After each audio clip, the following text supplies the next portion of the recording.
देखेंगे सबसे कम में यहाँ पे I2 है, उसके बाद F2 Br2 और उसके बाद सबसे ज्यादा Cl2 का है। इलेक्ट्रॉन एफिनिटी ज्यादा होना जरूरी है, तो यहाँ पे ज्यादा सबसे ज्यादा है क्लोरीन की, उसके बाद फ्लोरीन की, उसके बाद Br2 की, उसके बाद I2 की। तो लो बॉन्ड डिस्शन एनर्जी में भी F2 प्रायोरिटी पे और हाई इलेक्ट्रॉन एफिनिटी में भी आपका F2 high priority first priority पे। इसलिए यहाँ पे उसका ऑक्सीडाइजिंग जो पावर रहेगा, ऑक्सीडाइजिंग एजेंट रहेगा, रिडक्शन हो जाएगा, तो ये यहाँ पे आपका करेक्टली मैच हो रहा है। और रहेगा आपका अभी इलेक्ट्रॉन एफिनिटी, तो वो भी यहाँ पे देखेंगे। देखो तो ये हो गया आपका इलेक्ट्रॉन एफिनिटी का ऑर्डर। तो यहाँ पे इलेक्ट्रॉन एफिनिटी सबसे ज्यादा यहाँ पे क्लोरीन की, उसके बाद फ्लोरीन की, Br2 की, उसके बाद I2 की। तो यहाँ पे ये जो है फ्लोरीन इलेक्ट्रॉन एफिनिटी जो है क्लोरीन की फ्लोरीन से ज्यादा रहेगी, तो ये भी आपका करेक्ट है। तो रॉन्ग पूछा है फिलहाल हमें, हमारा जो आंसर यहाँ पे आने वाला है रॉन्ग। तो यहाँ पे आपका option number 1 is a correct answer. आप understand explanation, thank you. Welcome student. तो यहाँ पे हमारे पास एक EIPMT 2003 का एक क्वेश्चन है। क्वेश्चन देखो, ion of O minus minus F minus Na plus Mg plus plus and Al3 plus are isoelectronic, their ionic radius show.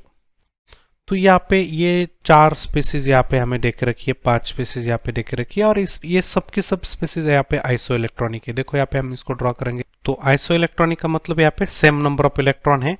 तो यहाँ पे हमारे पास साइज जो होती है यहाँ पे, तो निगेटिव चार्ज को डायरेक्टली प्रोपोर्शनल होता है। जितना ज्यादा निगेटिव चार्ज बढ़ेगा उतना वो साइज बढ़ेगा, और जितना ज्यादा पॉजिटिव चार्ज बढ़ेगा उतना उसका साइज क्या हो जाएगा, कम हो जाएगा। तो यहाँ पे देखना भी आपको क्या है कि किसके ऊपर यहाँ पे सबसे ज्यादा नेगेटिव चार्ज है वो देखेंगे यहाँ पे। तो सबसे पहले यहाँ पे O माइनस माइनस आएगा, उसके बाद यहाँ पे F माइनस आएगा, उसके बाद यहाँ पे प्लस चार्ज सबसे कम कौन है, Na प्लस है, उसके बाद यहाँ पे आपका Mg प्लस प्लस आएगा, और यहाँ पे देखो तो यहाँ पे O माइनस माइनस सबसे पहले आएगा, उसके बाद F माइनस, उसके बाद यहाँ पे Na प्लस, उसके बाद Mg प्लस प्लस, और उसके बाद एल्यूमिनियम 3 प्लस।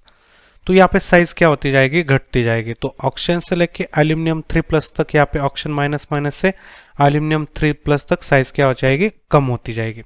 तो यहाँ पे डिक्रीज होना है यहाँ पे ऑक्सीजन माइनस से, तो यहाँ पे बोला गया है कि सिग्निफिकेंट इंक्रीज बोला है ऑक्सीजन माइनस से एल्यूमिनियम 3 प्लस तक। तो बिल्कुल भी यहाँ पे ऐसा नहीं हो रहा है, यहाँ पे क्या हो रहा है, सिग्निफिकेंट डिक्रीज हो रहा है O माइनस माइनस से लेके एल्यूमिनियम 3 प्लस तक। बिल्कुल सही है यहाँ पे, सिग्निफिकेंट डिक्रीज फ्रॉम। तो फिर यहाँ पे कौन सा ऑप्शन मैच हो जाएगा, देखो यहाँ पे ऑप्शन नंबर यहाँ पे 2 मैच हो रहा है कंप्लीटली। तो ऑप्शन 2 यहाँ पे हमारा आंसर आएगा। बाकी यहाँ पे देख सकते हैं increases from O minus minus two F minus, तो O माइनस माइनस से O F माइनस तक साइज तो कम हो रहा है। और यहाँ पे decrease from Na plus two aluminium 3 plus, तो डिक्रीज तो बिल्कुल यहाँ पे मतलब हो रहा है, बट ये इंक्रीज नहीं हो रहा है। तो ये इंक्रीज यहाँ पे डिक्रीज हो रहा है। तो decreases from O minus minus से F माइनस, तो यहाँ पे O माइनस माइनस से डिक्रीज हो रहा है, और Na प्लस से एल्यूमिनियम 3 प्लस यहाँ पे इंक्रीज बोला गया है, बट वो डिक्रीज है। तो यहाँ पे option 2 is the correct answer. आप understand explanation, thank you. Welcome student. तो यहाँ पे हमारे पास एक EIPMT 2004 का एक क्वेश्चन है। क्वेश्चन देखो यहाँ पे, ionic radius R, ionic radius यहाँ पे किसको यहाँ पे इनवर्सली प्रोपोर्शनल होती है, वो यहाँ पे बोला गया है कि यहाँ पे इनवर्सली और डायरेक्टली प्रोपोर्शनल दो है। तो आयोनिक रेडियस जो होती है एटम की रेडियस या आयन की रेडियस, तो उसको हम बोलते हैं, मान के चलो कि यहाँ पे न्यूट्रल कोई एटम है, उसके ऊपर कोई चार्ज नहीं है, या यहाँ पे इसने एक इलेक्ट्रॉन लॉस किया है, और यहाँ पे उसने एक न्यूट्रल स्टेट में है, और यहाँ पे उसने एक इलेक्ट्रॉन को क्या किया है, गेन किया हुआ है। तो ये तीनों केस यहाँ पे हम कंसिडर करेंगे। तो यहाँ पे देखेंगे, तो यहाँ पे इफेक्टिव न्यूक्लियर चार्ज को हम क्या बोलते हैं, यहाँ पे जेड इफेक्टिव बोलते हैं, और जेड इफेक्टिव को ऐसा बोला जाता है नेट अट्रैक्टिव फोर्स, मतलब ओवरऑल अट्रैक्टिव फोर्स कितना है। तो फिर यहाँ पे आयोनिक रेडियस और जेड इफेक्टिव के बीच यहाँ पे इनवर्स प्रोपोर्शन है। जितना जेड इफेक्टिव ज्यादा रहेगा उतना उस एटम का रेडियस कम रहेगा, मतलब जितना अट्रैक्टिव फोर्स ज्यादा रहेगा ऑब्वियसली वो इलेक्ट्रॉन यहाँ पे न्यूक्लियस के थोड़े से क्लोज यहाँ पे घूमेंगे, तो साइज ऑब्वियसली कम हो जाएगी। तो यहाँ पे हम देखेंगे कि directly inversely proportional to the effective nuclear charge. तो यहाँ पे देख सकते हैं रेडियस ऑफ आयन किसके ऊपर डिपेंड होता है, इफेक्टिव न्यूक्लियर चार्ज के ऊपर डिपेंड होता है। तो यहाँ पे चार्ज जितना ज्यादा रहेगा न्यूक्लियस के ऊपर, तो उसका उतना ज्यादा अट्रैक्शन रहेगा। तो न्यूक्लियस का पॉजिटिव चार्ज मतलब प्रोटॉन ज़्यादा रहेंगे तो उसका अट्रैक्शन ज़्यादा रहेगा सेंटर की तरफ इलेक्ट्रॉन का, तो उसका साइज ऑब्वियसली क्या हो जाएगा, घट जाएगा।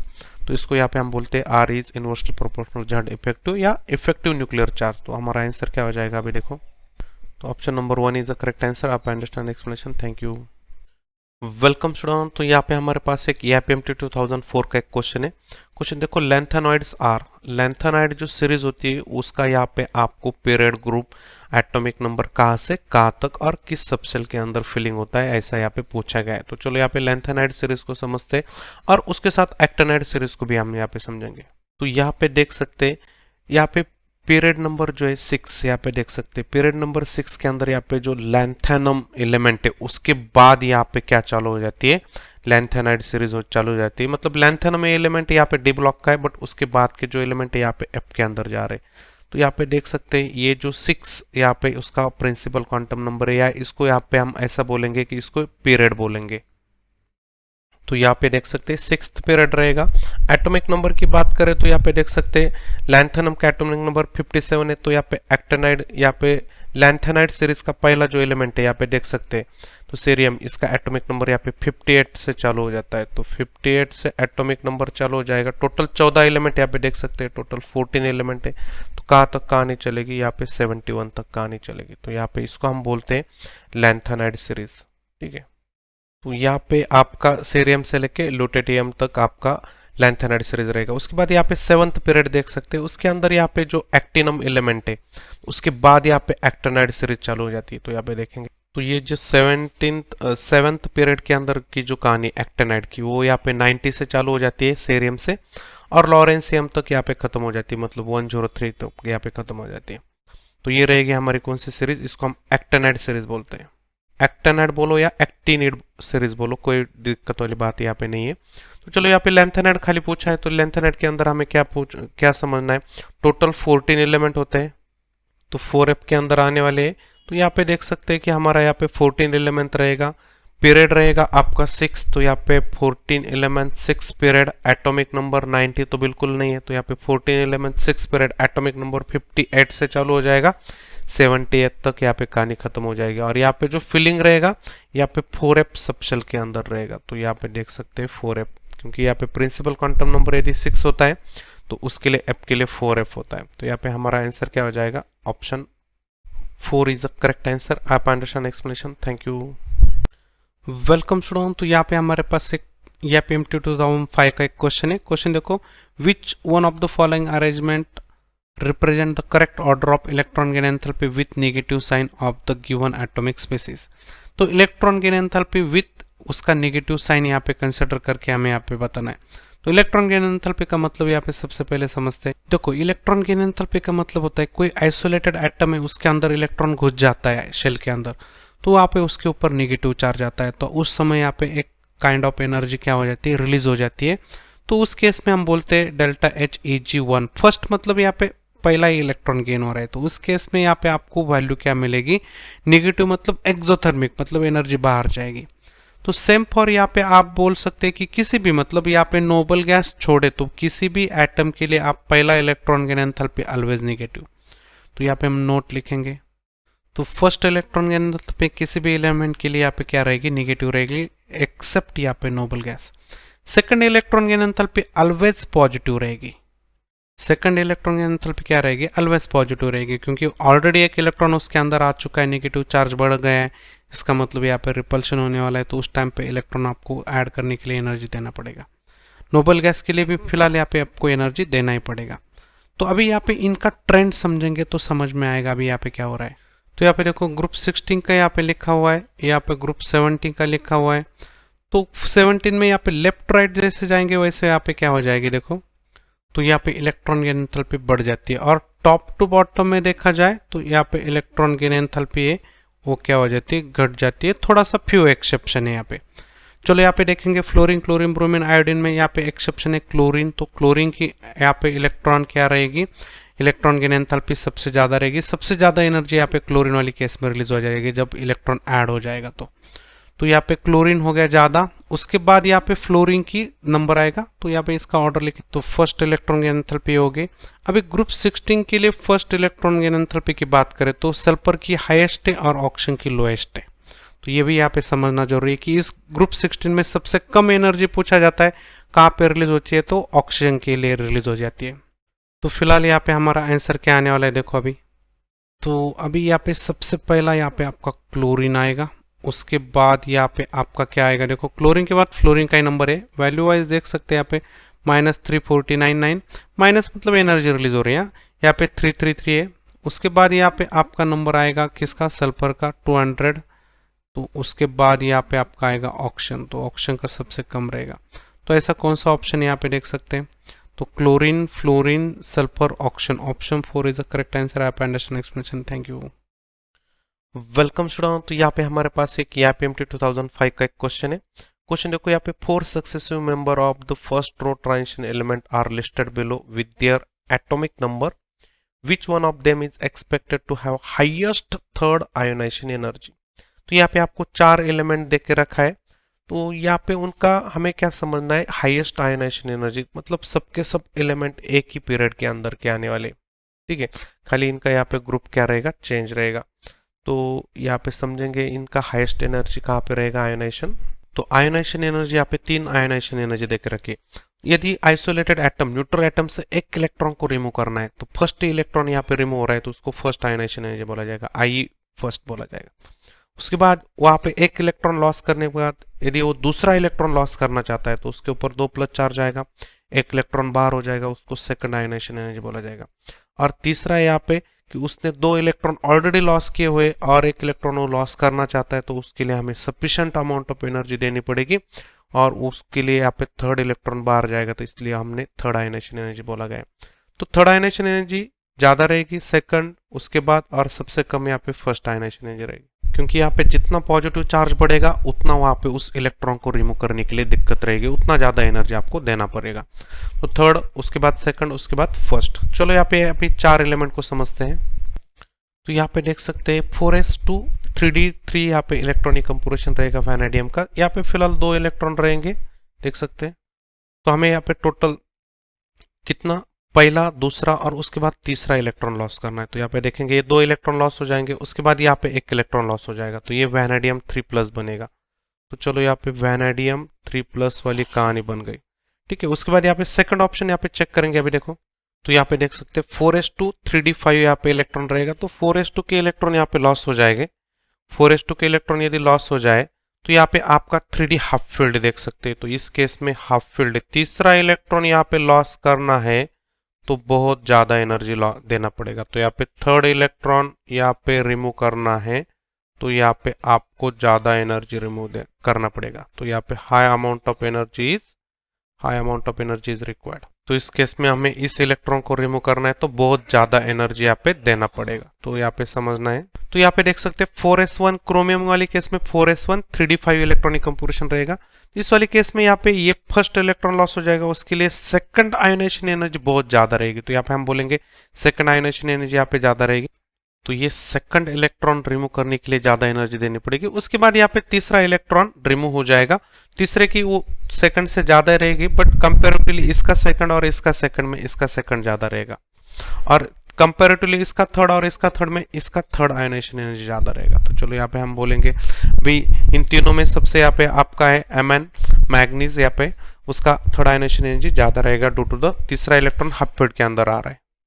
तो यहाँ पे देख सकते हैं लास्ट जो ऑप्शन है Fe, उसका एटॉमिक नंबर 26 है, आर्गन 3d6 4s2।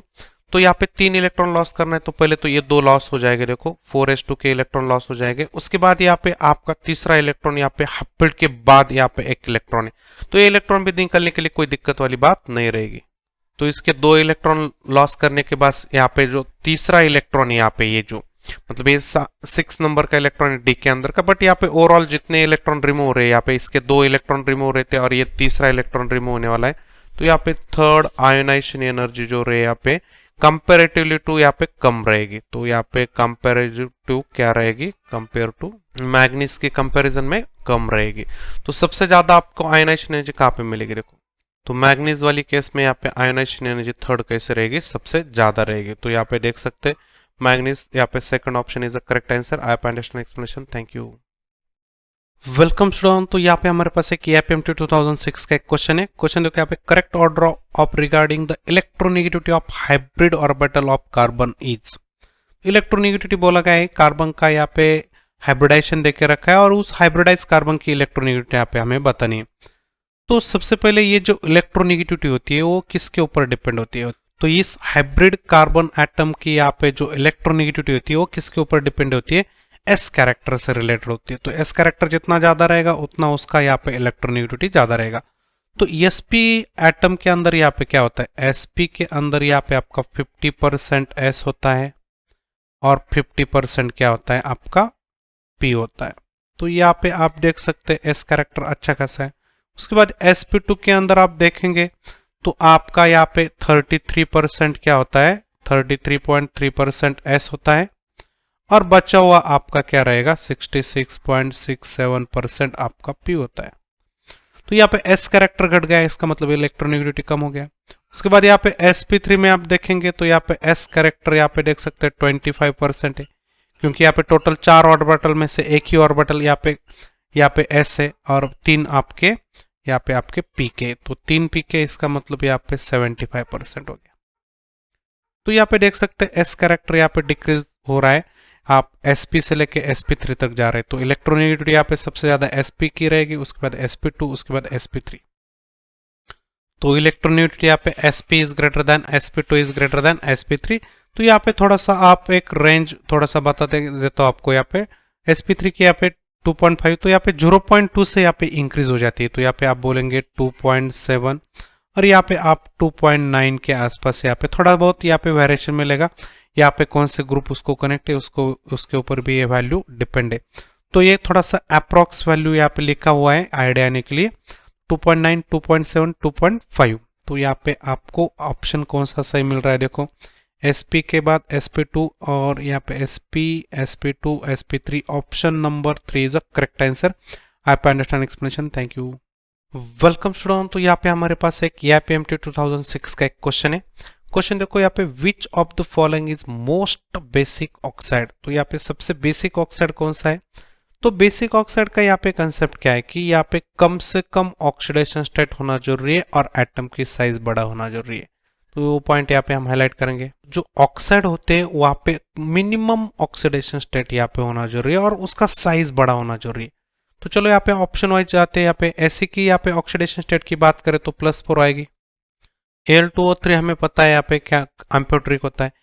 यहाँ पे Sb और As एंटीमनी आर्सेनिक यहाँ पे देख सकते हैं। तो यहाँ पे हमारा आर्सेनिक और एंटीमनी ये यहाँ पे दो देख सकते हैं। ग्रुप 15 के यहाँ पे एलिमेंट है, ग्रुप 15 है। तो ग्रुप 15 में ये दोनों क्या होते हैं? एम्फोटेरिक होते हैं। ग्रुप 15 में एम्फोटेरिक होते हैं और ये ग्रुप 13 का यहाँ पे देख सकते हैं, ग्रुप यहाँ पे इसका 13 का ये एम्फोटेरिक है। तो ये यहाँ पे हमें समझना है। तो बाकी यहाँ पे देख सकते हैं कि आप ग्रुप 15 की बात करें तो ग्रुप 15 के अंदर यहाँ पे इसको देख सकते हैं, नाइट्रोजन फैमिली के अंदर जो बिस्मथ का ऑक्साइड होता है यहाँ पे ग्रुप 15 के अंदर वो प्रीडोमिनेंटली बेसिक होता है। तो इस पॉइंट को यहाँ पे हम देख सकते हैं, एनसीईआरटी के अंदर इसको डायरेक्टली आपको देख कर रखा है। ग्रुप 15 वाली जो कहानी उसके अंदर तो रिएक्ट टुवर्ड द ऑक्सीजन इसके अंदर यहाँ पे देख रखा है। फिलहाल यहाँ पे हम समझेंगे कि बेसिक कौन सा है। तो यहाँ पे हमें वो बताना है कि सबसे ज्यादा यहाँ पे नीचे वाला एलिमेंट देख सकते हैं, साइज में भी बड़ा है और ऑक्सीडेशन स्टेट भी आपको पता है कि यहाँ पे इनर पेयर इफेक्ट नीचे वाले एलिमेंट की ऑक्सीडेशन स्टेट कम होती है, कम स्टेबल। तो यहाँ पे आपका जो है +3 ऑक्सीडेशन स्टेट है और साइज में बड़ा है। तो यहाँ पे इसका बेसिक कैरेक्टर क्या रहेगा? ज्यादा रहेगा। तो यहाँ पे सबसे मोस्ट बेसिक पूछा है तो option number 4 is a correct answer. आप understand explanation, thank you. Welcome student. तो यहाँ पे हमारे पास एक एपीएमटी 2007 का एक क्वेश्चन है। क्वेश्चन देखो यहाँ पे, which one of the following ionic species have greatest proton affinity to form stable compound. तो यहाँ पे कौन सा ऐसा यहाँ पे अनाइन देके रखा है और इसमें से कौन सा अनाइन है कि जिसको प्रोटॉन की सबसे ज्यादा एफिनिटी है? तो यहाँ पे देखेंगे तो इस प्रोटॉन एफिनिटी का मतलब क्या है कि यहाँ पे इसको बोलेंगे कि स्ट्रॉन्ग बेस। तो जो यहाँ पे प्रोटॉन एफिनिटी ज्यादा है उसका स्ट्रॉन्ग बेस रहेगा।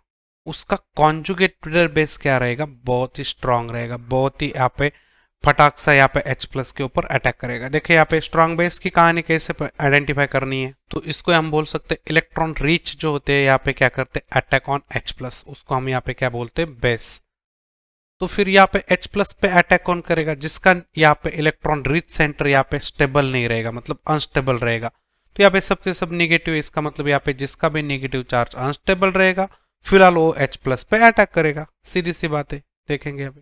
तो आनायन की स्टेबिलिटी और बेसिक कैरेक्टर के बीच यहाँ पे क्या है, इनवर्सली प्रोपोर्शनल रिलेशन है। बेसिक कैरेक्टर यहाँ पे देख सकते हैं inversely proportional the stability of आनायन।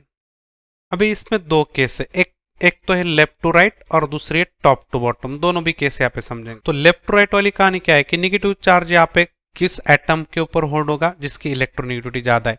जितना इलेक्ट्रोनेगेटिविटी ज्यादा उतना उसका नेगेटिव चार्ज ज्यादा उसके ऊपर स्टेबल रहेगा। ये रहेगी लेफ्ट राइट वाली कहानी। तो लेफ्ट राइट में कौन है अभी यहाँ पे, आनायन स्टेबिलिटी में NH2- और F- में कौन सा आनायन यहाँ पे ज्यादा स्टेबल रहेगा, तो F-। F- ज्यादा स्टेबल रहेगा, इसका मतलब है वो बेस कैसा रहेगा, वीक रहेगा। तो दोनों में यहाँ पे ये इसको हम बोलेंगे क्या, स्ट्रॉन्ग बेस। तो ये रहेगा हमारा क्या, स्ट्रॉन्ग बेस। चलो अभी इन दोनों में तो आइडेंटिफाई हो गया कौन स्ट्रॉन्ग बेस है। अभी यहाँ पे टॉप टू बॉटम वाली बात करेंगे। अभी टॉप टू बॉटम में क्या बोलेंगे, निगेटिव चार्ज जो है जितने बड़े साइज के एटम के ऊपर रहेगा उतना वो ज्यादा स्टेबल रहेगा। तो फिलहाल यहाँ पे हम बात करेंगे, हमारे पास है F-। तो यहाँ पे F-, Cl-, Br- में यहाँ पे सबसे स्टेबल आनायन यहाँ पे Br- है। यहाँ पे देख सकते हैं F- इसमें सबसे यहाँ पे स्ट्रॉन्ग रहेगा। तो हाइड्रोजन में सबसे स्ट्रॉन्ग बेस यहाँ पे क्या रहेगा, F- रहेगा। तो चलो यहाँ पे F- स्ट्रॉन्ग बेस है H और F- में और I- में, और यहाँ पे F- यहाँ पे कम बेसिक कैरेक्टर है NH2 से। तो यहाँ पे चेक करेंगे अभी यहाँ पे देख सकते हैं ग्रुप 16 की OH- S-। तो यहाँ पे बॉटम वाला जो आनायन यहाँ पे सबसे ज्यादा स्टेबल रहेगा, तो ऊपर यहाँ पे OH- कम स्टेबल रहेगा। अभी इन दोनों में कंपैरिजन करें तो यहाँ पे OH- का बेसिक कैरेक्टर क्या रहेगा, ज्यादा रहेगा। बट OH- और F- में कंपेयर करें तो यहाँ पे आपका कौन ज्यादा बेसिक रहेगा, तो OH- यहाँ पे ज्यादा बेसिक रहेगा। तो यहाँ पे हम देखेंगे, देखो तो यहाँ पे देख सकते हैं NH2PH2 में तो down the group basic character क्या हो जाता है, यहाँ पे कम हो जाता है, और लेफ्ट राइट यहाँ पे बेसिक कैरेक्टर ये भी कम हो जाता है। तो यहाँ पे दोनों भी ध्यान में रखना है आपको। तो ये सेंटेंस यहाँ पे आप बिल्कुल अप्लाई कर सकते हैं, लेफ्ट राइट और डाउन द ग्रुप यहाँ पे टॉप टू बॉटम बोल सकते हैं। तो यहाँ पे NH2PH2 से यहाँ पे नाइट्रोजन का यहाँ पे बेसिक कैरेक्टर ज्यादा रहेगा। इसमें तीनों में भी यहाँ पे देख सकते हैं NH2 का ज्यादा रहेगा, तो सबसे ज्यादा यहाँ पे NH2 रहेगा। तो फिलहाल हमें यहाँ पे प्रोटॉन एफिनिटी मतलब बेसिक कैरेक्टर पूछा है, ऐसा बोल सकते। तो option number 1 is the correct answer. आप understand explanation, thank you, welcome student. तो यहाँ पे हमारे पास एक AIPMT 2007 का एक क्वेश्चन है। क्वेश्चन देखो, identify correct order of the size of the following. तो यहाँ पे साइज का ऑर्डर बोला गया है, देख सकते हैं अभी यहाँ पे सबके सब यहाँ पे जो कैल्शियम प्लस प्लस है, potassium plus, argon, Cl-, S-, सबके सब आइसो इलेक्ट्रॉनिक। यहाँ पे हमारे पास S-, है, प्रोटॉन 16 है, इलेक्ट्रॉन यहाँ पे 16 + 2 मतलब 18 है। Cl- प्रोटॉन 17 है, इलेक्ट्रॉन 7 + 1 है। आर्गॉन के अंदर टोटल 18 प्रोटॉन 18 इलेक्ट्रॉन। पोटेशियम के अंदर 19 इलेक्ट्रॉन यहाँ पे 18 है। कैल्शियम के प्लस यहाँ पे देख सकते हैं प्रोटॉन 20 इलेक्ट्रॉन 18 है। तो हमने यहाँ पे एक बात यहाँ पे क्लियर है कि ये आइसो इलेक्ट्रॉनिक है, सबके सब यहाँ पे क्या है, यदि आइसो इलेक्ट्रॉनिक है तो यहाँ पे साइज और प्रोटॉन के बीच यहाँ पे इनवर्स रिलेशन रहेगा। तो सबसे बड़ा यहाँ पे रहेगा S-। तो चलो यहाँ पे S-, तो ये रहेगा यहाँ पे सीक्वेंस। कैल्शियम प्लस प्लस सबसे छोटा रहेगा, उसके बाद यहाँ पे पोटेशियम की साइज बढ़ेगी, आर्गॉन की बढ़ेगी। जितना प्लस चार्ज ज्यादा रहेगा उतना साइज घटेगा, जितना माइनस चार्ज बढ़ेगा उतना उसका साइज बढ़ेगा। तो ये पॉइंट यहाँ पे एकदम दिमाग में आपको डालना है, ठीक है। तो यहाँ पे देख सकते हैं पॉजिटिव चार्ज जितना बढ़ेगा उतना साइज घटेगा, नेगेटिव चार्ज जितना चार्ज बढ़ेगा उतना उसका साइज बढ़ेगा। तो यहाँ पे ये देख सकते हैं, नोट यहाँ पे लिखी हुई है। फिलहाल हमारा यहाँ पे जो आंसर आने वाला है S-, सबसे ज्यादा साइज में रहेगा, उसके बाद Cl-, उसके बाद यहाँ पे आर्गॉन। तो यहाँ पे चलो आर्गॉन का नंबर कहाँ पे देखो, लास्ट और फर्स्ट ऑप्शन के अंदर है, यहाँ पे फर्स्ट ऑप्शन के अंदर दिखाई दे रहे थे। तो S-, Cl-, argon, potassium plus, calcium plus. तो कंप्लीट यहाँ पे ऑप्शन नंबर 1 मैच हो गया। तो ऑप्शन नंबर 1 यहाँ पे करेक्ट आंसर है। आप understand explanation, thank you. Welcome student. तो यहाँ पे हमारे पास एक AIPMT 2007 का एक क्वेश्चन है। क्वेश्चन देखो, with which of the following electronic composition an atom has lowest ionisation energy. सबसे कम आयोनाइजेशन एनर्जी किसकी, ये यहाँ पे हमें पूछा गया है। तो आयोनाइजेशन एनर्जी जो होती है, तो जितना छोटा एटम रहेगा उतना आयोनाइजेशन एनर्जी ज्यादा रहेगा। तो ये यहाँ पे आपको ध्यान में रखना है। और दूसरी बात यहाँ पे है, लेफ्ट टू राइट में यहाँ पे हम बात करेंगे तो आयोनाइजेशन एनर्जी क्या हो जाती है, इंक्रीज हो जाती है। तो यहाँ पे आयोनाइजेशन एनर्जी क्या हो जाती है, इंक्रीज हो जाती है। तो लोएस्ट की बात करें तो यहाँ पे आपको सबसे कम आयोनाइजेशन एनर्जी मिलेगी अल्कली मेटल। और टॉप टू बॉटम में बात करें तो आयोनाइजेशन एनर्जी यहाँ पे घट जाती है। तो लोएस्ट आयोनाइजेशन एनर्जी की बात करें तो बॉटम में जो भी एलिमेंट आएंगे वो उसकी आयोनाइजेशन एनर्जी कम रहेगी। तो चलो यहाँ पे हम कैसे समझेंगे कि यहाँ पे हमारे पास आयोनाइजेशन एनर्जी किसकी कम है। तो सबसे पहले यहाँ पे हम देखेंगे कि साइज सबसे बड़ी किसकी है। तो यहाँ पे देख सकते हैं ऑप्शन नंबर 2 के अंदर शेल वाइज हम यहाँ पे देखेंगे, सेल यहाँ पे ज्यादा है, इसका मतलब साइज ज्यादा है। तो शेल नंबर ज्यादा रहेगा तो एटम की साइज ज्यादा रहेगी। एक तरीका हो गया हमारे लिए। अभी यहाँ पे ये तरीका हम थोड़ा सा अप्लाई करेंगे क्योंकि शेल नंबर यहाँ पे सबसे ज्यादा यहाँ पे ऑप्शन नंबर 2 के अंदर दिख रही है। और यदि किसी एटम के अंदर एस के अंदर एक इलेक्ट्रॉन है, इसका मतलब वो अल्कली मेटल है। तो यहाँ पे देख सकते हैं एस यहाँ पे है, तो एस के अंदर एक ही इलेक्ट्रॉन है, तो यहाँ पे उसको हम बोलते हैं अल्कली मेटल। तो अल्कली मेटल की आयनाइजेशन एनर्जी तो सबसे यहाँ पे कम होती है। तो यहाँ पे देख सकते हैं सबके पास दो शेल है और यहाँ पे 3 शेल है। तो यहाँ पे आप देख सकते हैं ये जो इलेक्ट्रॉनिक कंपोजिशन है, यहाँ पे देख सकते हैं। तो यहाँ पे ये जो सेकंड ऑप्शन है हमारा अल्कली मेटल का कौन सा एलिमेंट हो रहा है, तो ये सोडियम रहेगा। यहाँ पे थोड़ा सा करेक्शन था, 2p6 है यहाँ पे। तो यहाँ पे आयनाइजेशन एनर्जी सबसे कम रहेगी आपकी सोडियम की। तो ऑप्शन नंबर यहाँ पे 2 इज अ करेक्ट आंसर। आप understand explanation, thank you. Welcome student. तो यहाँ पे हमारे पास एक AIPMT 2008 का एक क्वेश्चन है। क्वेश्चन देखो, correct order of decreasing second ionisation enthalpy of titanium, vanadium, chromium और मैग्नीज। तो डिक्रीजिंग आयोनाइजेशन एनर्जी बोला है, सेकंड आयोनाइजेशन एनर्जी सबसे कम किसकी रहेगी। तो यहाँ पे सबसे कम किसकी रहेगी, सबसे ज्यादा किसकी रहेगी, वो भी यहाँ पे हम समझेंगे। तो फिलहाल ये जो एलिमेंट है 3D सीरीज के एलिमेंट है, 4th पीरियड के एलिमेंट है। तो इसको यहाँ पे हम थोड़ा सा एक चार्ट के थ्रू समझेंगे तो थोड़ा सा समझ में आएगा ज्यादा। तो यहाँ पे 3D सीरीज पूरा ड्रॉ किया हुआ है, scandium, titanium, vanadium, chromium, manganese, iron, cobalt, nickel, copper और जिंक। तो यहाँ पे मेटेलिक फॉर्म में उसका इलेक्ट्रॉनिक कंपोजिशन भी यहाँ पे लिखा हुआ है, देख सकते हैं आप यहाँ पे। स्कैंडियम का for example 3d1 4s2 3d1 हम बोलते हैं इसको। तो यहाँ पे हमें पहला इलेक्ट्रॉन यहाँ पे एस से लॉस होगा। तो एस के अंदर यहाँ पे सबके अंदर 2 है, खाली क्रोमियम और कॉपर की वाली केस में एक एक इलेक्ट्रॉन है। तो एस का एक इलेक्ट्रॉन कम होने के बाद यहाँ पे कितने बच रहे, देखो यहाँ पे एक बचेगा, यहाँ पे एक बचेगा, खाली यहाँ पे क्रोमियम वाली केस में 0 बचेगा और कॉपर वाली केस में 0 बचेगा। तो एक इलेक्ट्रॉन लॉस होने के बाद यहाँ पे आपको देख सकते हैं कि क्रोमियम वाली केस में यहाँ पे आपको क्या मिल रहा है, 4s यहाँ पे 0 मिल रहा है और इस केस में आपको 4s 0 मिल रहा है, देख सकते हैं। तो लेफ्ट राइट का ट्रेंड क्या है, आयनाइजेशन एनर्जी यहाँ पे क्या हो रही है, इंक्रीज हो रही है। सेकंड आयनाइजेशन एनर्जी की तरफ चले अभी। तो यहाँ पे 4s के अंदर एक एक इलेक्ट्रॉन यहाँ पे बचा हुआ है, तो वो भी इलेक्ट्रॉन यहाँ पे जल्दी लॉस हो जाएगा। तो यहाँ पे देख सकते हैं स्कैंडियम वाली केस में 1 2 3 5 यहाँ पे 1 3 0 9 है, इंक्रीज हो रही है। यहाँ पे वैनेडियम वाली केस में भी इंक्रीज हो रही है। क्रोमियम वाली केस में थोड़ा सा ज्यादा ही दिखाई दे रहा है, मैग्नीज से भी ज्यादा दिखाई दे रही है यहाँ पे, देख सकते हैं क्योंकि यहाँ पे 4s के अंदर 0 है। तो यहाँ पे हाफ फील्ड का एक इलेक्ट्रॉन यहाँ पे लॉस करना है, इसलिए इसका आयनाइजेशन एनर्जी ज्यादा है। तो यहाँ पे मैग्नीज से ज्यादा किसका है, क्रोमियम का है। तो चलो यहाँ पे मैग्नीज और क्रोमियम हमारे पास है। तो यहाँ पे मैग्नीज की ज्यादा होनी चाहिए, तो वो कम है क्रोमियम से। चलो यहाँ पे क्रोमियम मैग्नीज तो अंदर तो यहाँ पे हो गया। उसके बाद यहाँ पे हम देखेंगे वैनेडियम टिटेनियम वाली केस में। तो वैनेडियम वाली केस में क्या मिल रहा है और टिटेनियम वाली। तो लेफ्ट राइट के अंदर क्या आने वाले एलिमेंट है, तो कोई दिक्कत वाली बात नहीं, यहाँ पे वैनेडियम की ज्यादा रहेगी।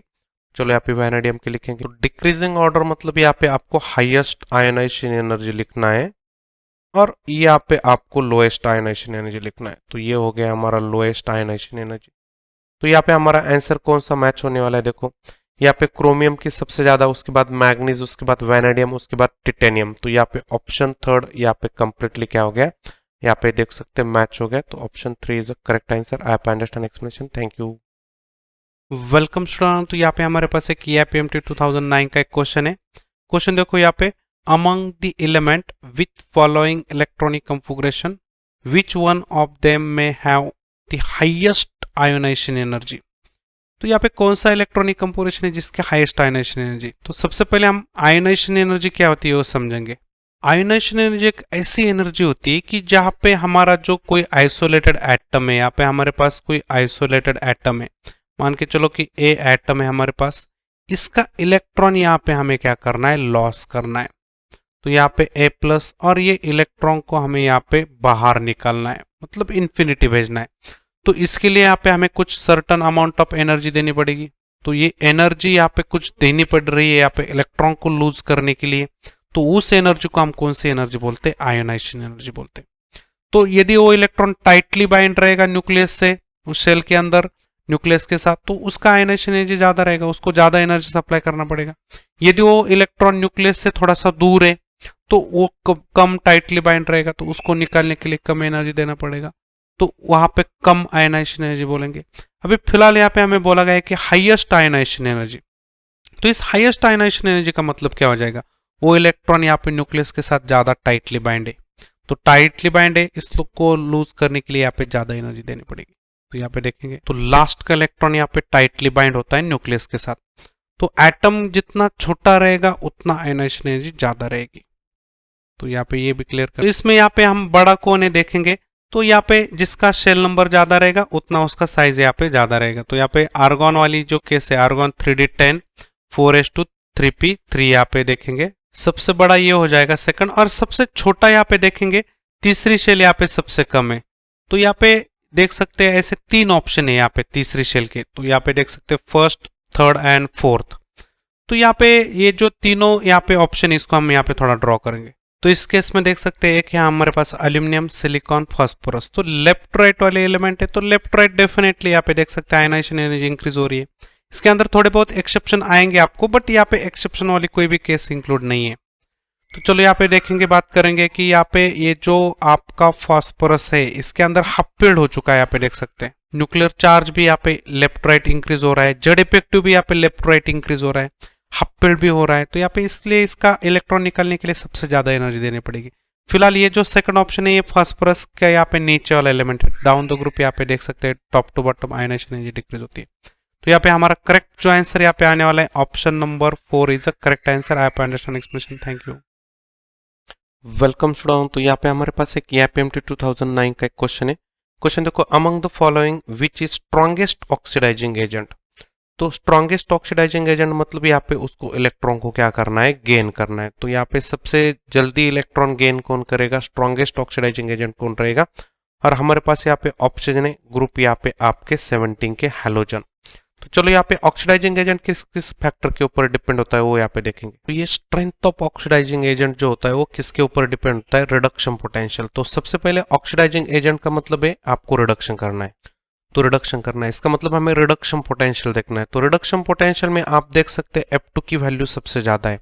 उसके बाद क्लोरीन, मतलब down the group reduction potential क्या हो रहा है, यहाँ पे डिक्रीज हो रहा है। तो यहाँ पे देख सकते हैं ये सब पॉजिटिव रिडक्शन पोटेंशियल है। तो यहाँ पे हम बात करेंगे ये रिडक्शन पोटेंशियल आखिर डिपेंड होता किसके ऊपर है।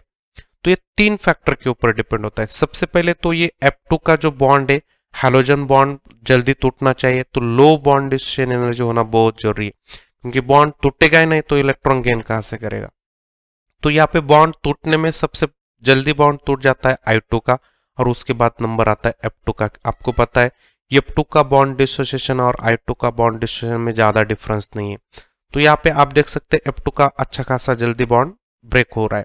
उसके बाद हमें करना है उस बॉन्ड टूटने के बाद इलेक्ट्रॉन को ऐड करना है। तो यहाँ पे देखेंगे तो यहाँ पे ये बॉन्ड जल्दी टूट जाएगा, तो यहाँ पे एटॉमिक स्टेट में जाएगा। तो ये पॉजिटिव वैल्यू यहाँ पे लो होनी चाहिए। तो यहाँ पे पॉजिटिव वैल्यू क्या होनी चाहिए, लो होना जरूरी है। तो ये हो गया लो, तो लो ही यहाँ पे देख सकते हैं। उसके बाद यहाँ पे इलेक्ट्रॉन एटम आइसोलेटेड एटम बनेगा, तो उसके अंदर यहाँ पे इलेक्ट्रॉन ऐड होना जरूरी है। इसके लिए इलेक्ट्रॉन एफिनिटी ज्यादा होना जरूरी है, इलेक्ट्रोनिगेटिविटी ज्यादा होना जरूरी है।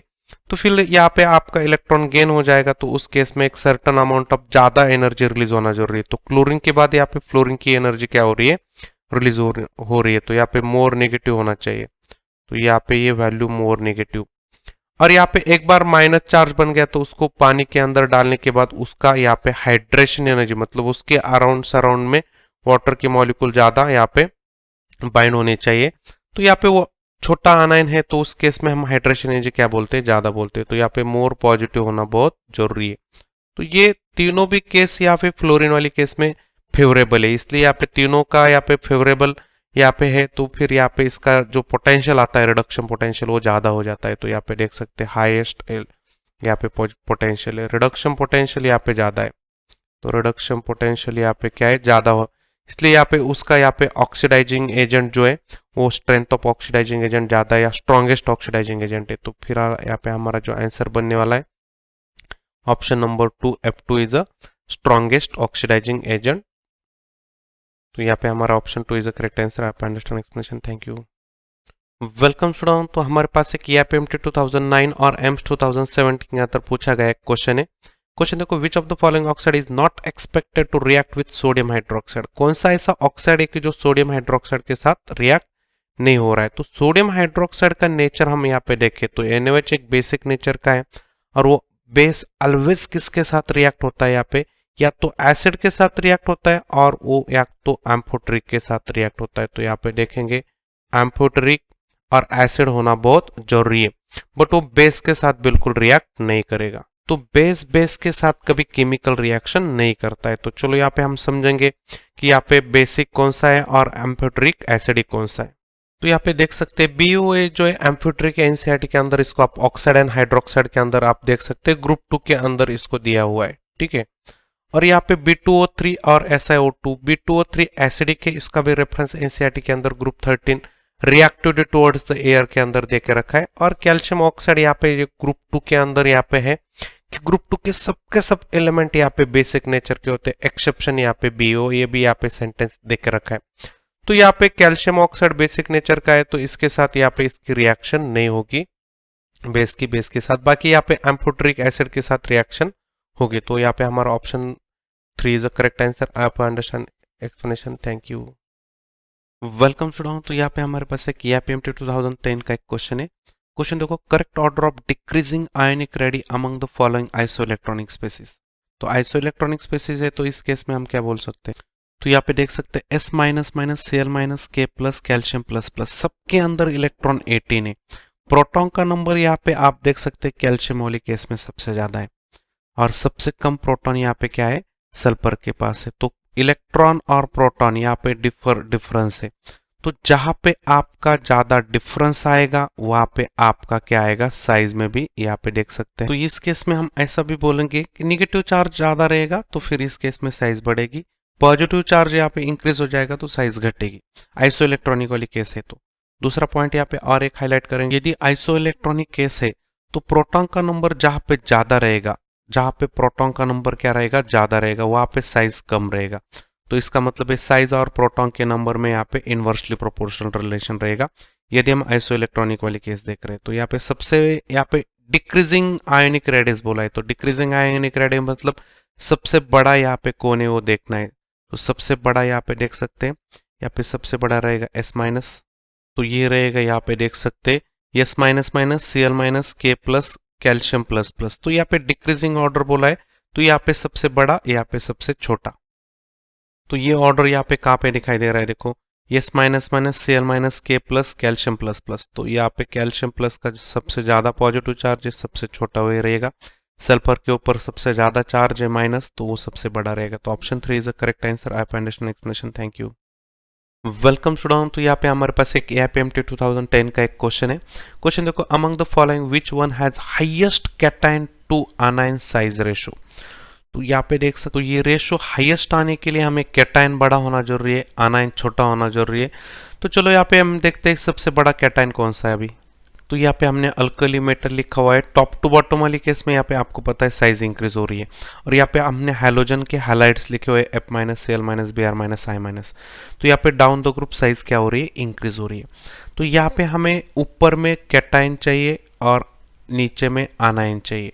तो कैटायन यहाँ पे सीजियम है, लिथियम, सोडियम, तो तीन ही यहाँ पे कैटायन देख सकते हैं। तो ये 3 कैटायन है, इसमें से सबसे बड़ा कैटायन यहाँ पे लार्जेस्ट कैटायन सीजियम है। देखो कैटायन में यहाँ पे सिलेक्ट होने वाला है सीजियम प्लस, और यहाँ पे अनायन में हमें किसको सिलेक्ट करना है, देख सकते हैं अभी F माइनस और I माइनस में हमें छोटा चाहिए, अनायन छोटा चाहिए, तो यहाँ पे हम बोल सकते F माइनस, यहाँ पे हमें छोटा रहेगा।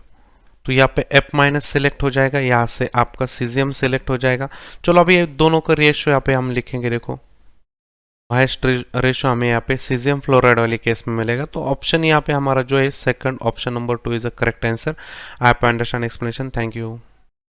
वेलकम स्टूडेंट, तो यहाँ पे हमारे पास एक KPMT 2010 का एक क्वेश्चन है। क्वेश्चन देखो, among the element calcium magnesium phosphorus chlorine तो order of increasing atomic radius. तो यहाँ पे कैल्शियम मैग्नीशियम फास्फोरस क्लोरीन ये जो एक पीरियड के एलिमेंट है, देख सकते हैं। पीरियड नंबर 3 को यहाँ पे साइज वाइज पूरा ड्रॉ किया है। देखो सबसे बड़ा यहाँ पे रहेगा आपका सोडियम और यहाँ पे सबसे छोटा रहेगा आपका ग्रुप 17 का, ये रहेगा आपका ग्रुप क्या 1। तो ये ग्रुप 1, ये ग्रुप 2, यहाँ पे आप तो साइज जो है यहाँ पे ग्रुप 17 तक क्या हो जाती है, डिक्रीज हो जाती है। और उसके बाद यहाँ पे नोबल गैस जो है उसका साइज यहाँ पे इवन अल्कली मेटल से भी बड़ी होती है। तो यहाँ पे हम बात करेंगे अभी मैग्नीशियम है हमारे पास, कैल्शियम मैग्नीशियम है। कैल्शियम मैग्नीशियम ग्रुप 2 के एलिमेंट है, तो उसमें से मैग्नीशियम से बड़ा यहाँ पे क्या रहेगा, कैल्शियम रहेगा। चलो यहाँ पे देखें, तो इन दोनों में बात करें तो कैल्शियम बड़ा रहेगा, मैग्नीशियम छोटा रहेगा। अभी उसके बाद है फास्फोरस क्लोरीन। फास्फोरस और क्लोरीन में फास्फोरस की साइज बड़ी रहेगी, क्योंकि लेफ्ट राइट हम बोलते हैं size decreases up to the halogen. तो जो लेफ्ट राइट साइज डिक्रीज बोल रही है ये अप टू द हैलोजन, मतलब ग्रुप 17 तक की कहानी।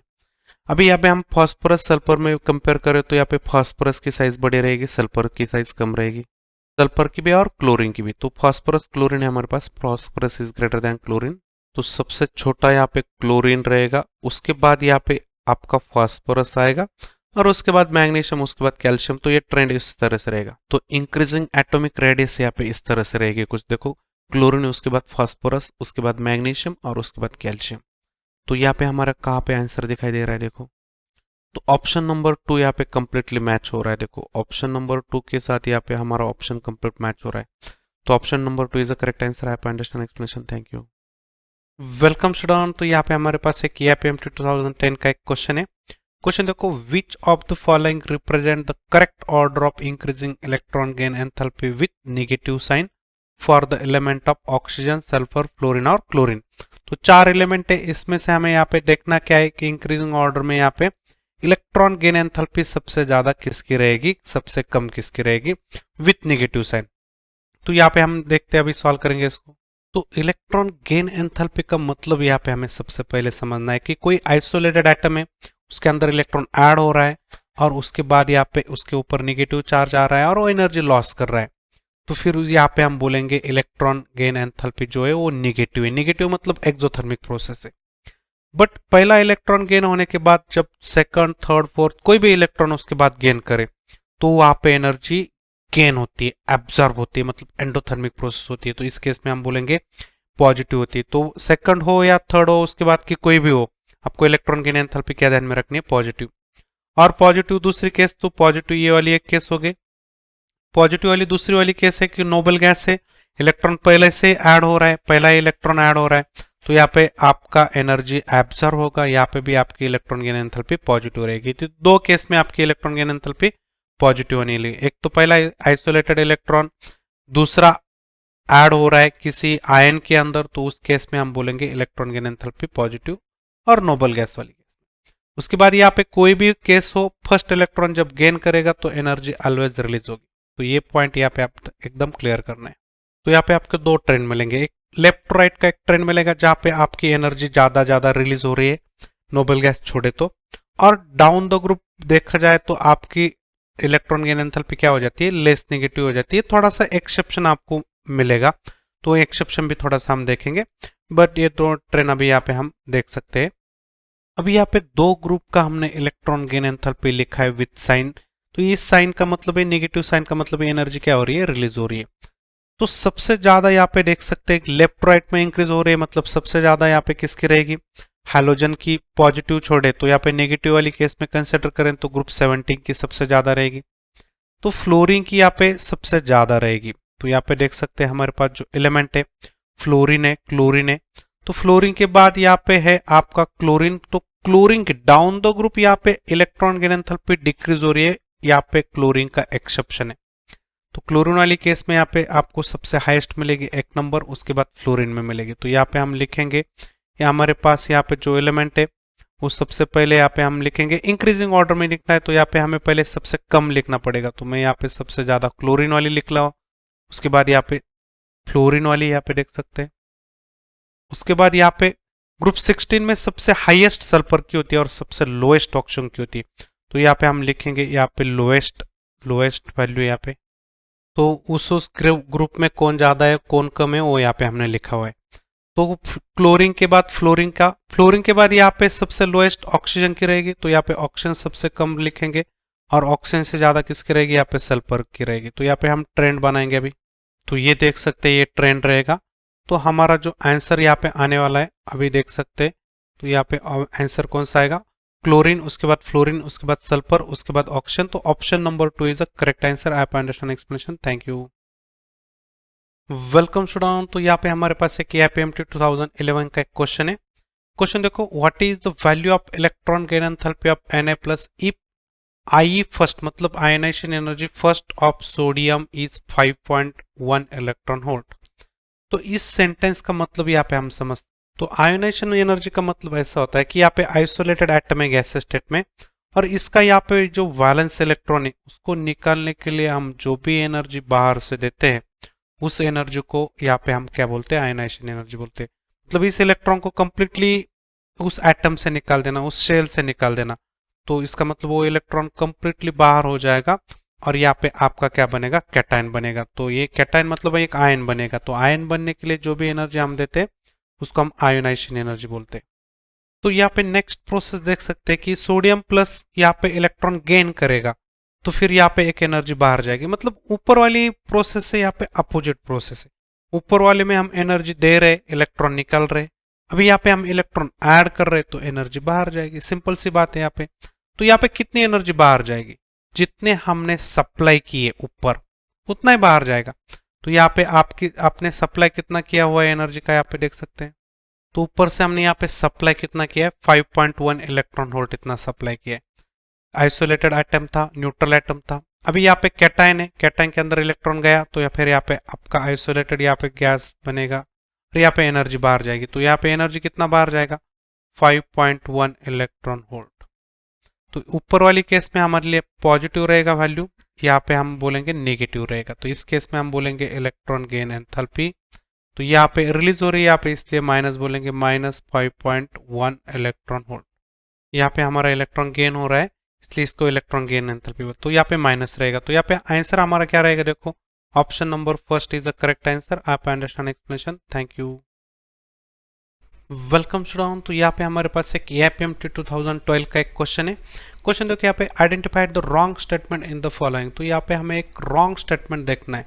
फर्स्ट स्टेटमेंट ऐसा है, among the isoelectronic species smaller the positive charge on cation smaller is the ionic radius.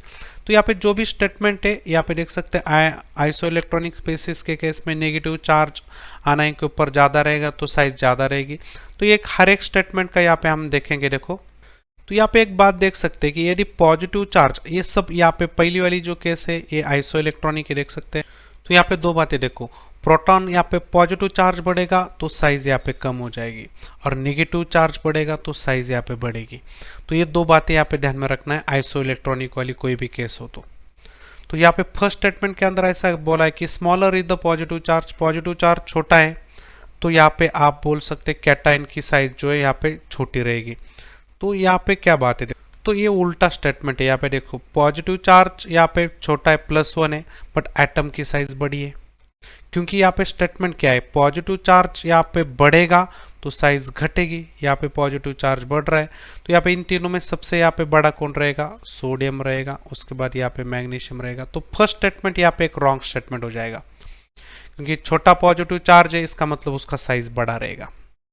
Second statement देख सकते हैं, among the isoelectronic species greater the negative charge on anion larger is the ionic radius. सही statement है। जितना negative यहाँ पे देख सकते हैं हमारे पास 18 इलेक्ट्रॉन है सब केस में, तो जितना नेगेटिव चार्ज यहाँ पे ज्यादा रहेगा उतना उस एटम का साइज, उस आयन का साइज क्या रहेगा, ज्यादा रहेगा। तो P3- का साइज बड़ा रहेगा। तीसरा statement, atomic radius of element increases as one move down the first group of the periodic table. सही बात है, फर्स्ट ग्रुप के अंदर तो कोई एक्सेप्शन नहीं, जैसे कि ग्रुप 13 के अंदर थोड़ा बहुत एक्सेप्शन आता है एल्यूमिनियम और गैलियम केस में, वैसे ग्रुप 1 में कोई एक्सेप्शन नहीं। सीधा यहाँ पे डाउन टू यहाँ पे टॉप टू बॉटम जाएंगे, लिथियम से सोडियम, पोटेशियम, रुबिडियम, सीजियम, वैसे वैसे यहाँ पे साइज क्या होती जाएगी, इंक्रीज होती जाएगी। तो ये स्टेटमेंट भी आपका क्या है, करेक्ट स्टेटमेंट है। तो यहाँ पे देख सकते हैं ये रॉन्ग हो गया, ये सही स्टेटमेंट हो गया, ये सही स्टेटमेंट हो गया। Atomic radius of element decreases as one move across from left to right in second period of the periodic table. तो यहाँ पे देख सकते हैं लेफ्ट टू राइट हम जाएंगे तो अप टू द हैलोजन तक कहानी आपकी क्या हो जाती है, साइज डिक्रीज हो जाती है। तो ये भी स्टेटमेंट आपका क्या है, सही स्टेटमेंट है। तो यहाँ पे हमें रॉन्ग स्टेटमेंट पूछा है, तो फर्स्ट स्टेटमेंट यहाँ पे हमारा क्या हो जाएगा, एक रॉन्ग स्टेटमेंट हो जाएगा। तो यहाँ पे हमारा ऑप्शन क्या हो जाएगा, सही। Option number 1 is the correct answer. I have understand explanation, thank you. Welcome student, यहाँ पे हमारे पास एक नीट 2013 का एक क्वेश्चन है। क्वेश्चन देखो, which one of the following arrangement represent the correct order of least negative to most negative electron gain enthalpy for carbon, calcium, aluminium, fluorine और oxygen.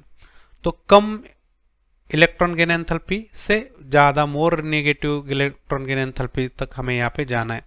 तो हमारे पास जो एलिमेंट है कार्बन, कैल्शियम, एल्यूमिनियम, फ्लोरियम, यहाँ पे इसका वैल्यू देखेंगे तो पता चलेगा। देखो इलेक्ट्रॉन गेन एंथैल्पी क्या होती है, कोई आइसोलेटेड एटम है उसके अंदर यदि इलेक्ट्रॉन ऐड हो जाता है तो फिर यहाँ पे उसके ऊपर नेगेटिव चार्ज आता है और सम काइंड ऑफ एनर्जी यहाँ पे रिलीज हो जाती है। वो एनर्जी इज कॉल्ड एज कौन सी, इलेक्ट्रॉन गेन एंथैल्पी। उसको जनरली हम किस में मेजर करते हैं, किलोजूल पर मोल। तो यहाँ पे उसी आनायन के अंदर हम फिर से इलेक्ट्रॉन ऐड करें तो फिर इस केस में हमें यहाँ पे एनर्जी देना पड़ता है। तो यहाँ पे सेकंड इलेक्ट्रॉन गेन एंथैल्पी उसके बाद वाली यहाँ पे पॉजिटिव रहेगी, और किस केस के लिए पॉजिटिव रहेगी, नोबल गैस के लिए पहले से यहाँ पे क्या रहेगी, पॉजिटिव रहेगी। तो एनर्जी यहाँ पे देना पड़ेगा फर्स्ट इलेक्ट्रॉन से ही। चलो अभी यहाँ पे हमारे पास जो एलिमेंट है वो है, यहाँ पे देखेंगे उसकी, यहाँ हमने कुछ एलिमेंट की इलेक्ट्रॉन गेन एंथैल्पी लिखी है, स्पेशली ग्रुप 16, ग्रुप 17 की। यहाँ पे लेफ्ट राइट जैसे जाएंगे यहाँ पे इलेक्ट्रॉन गेन एंथैल्पी इंक्रीज हो जाएगी।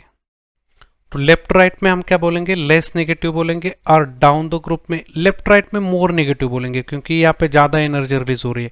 तो लेफ्ट राइट में मोर नेगेटिव हो जाएगी, इंक्रीज हो जाएगी, ऐसा बोलेंगे। डाउन द ग्रुप यहाँ पे क्या हो जाएगी, डिक्रीज हो जाएगी, मतलब लेस नेगेटिव हो जाएगी। तो चलो यहाँ पे देखते हैं अभी यहाँ पे कौन कौन से ऑप्शन है हमारे पास। यहाँ पे कार्बन है, कार्बन और यहाँ पे ऑक्सीजन के साथ, फ्लोरीन के साथ कंपेयर करें तो कार्बन से ज्यादा ऑक्सीजन, ऑक्सीजन से ज्यादा फ्लोरीन। तो यहाँ पे तीनों में हम यहाँ पे लिखेंगे पहले।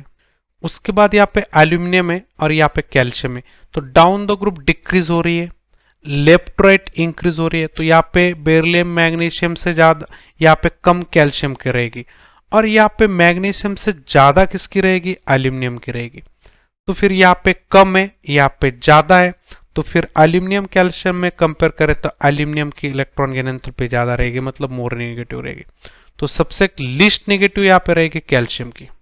तो फ्लोरीन वाले केस में हम ऐसा बोलेंगे मोस्ट यहाँ पे नेगेटिव रहेगी इलेक्ट्रॉन गेन एंथैल्पी, और यहाँ पे कैल्शियम वाले केस में बोलेंगे लिस्ट यहाँ पे नेगेटिव रहेगी।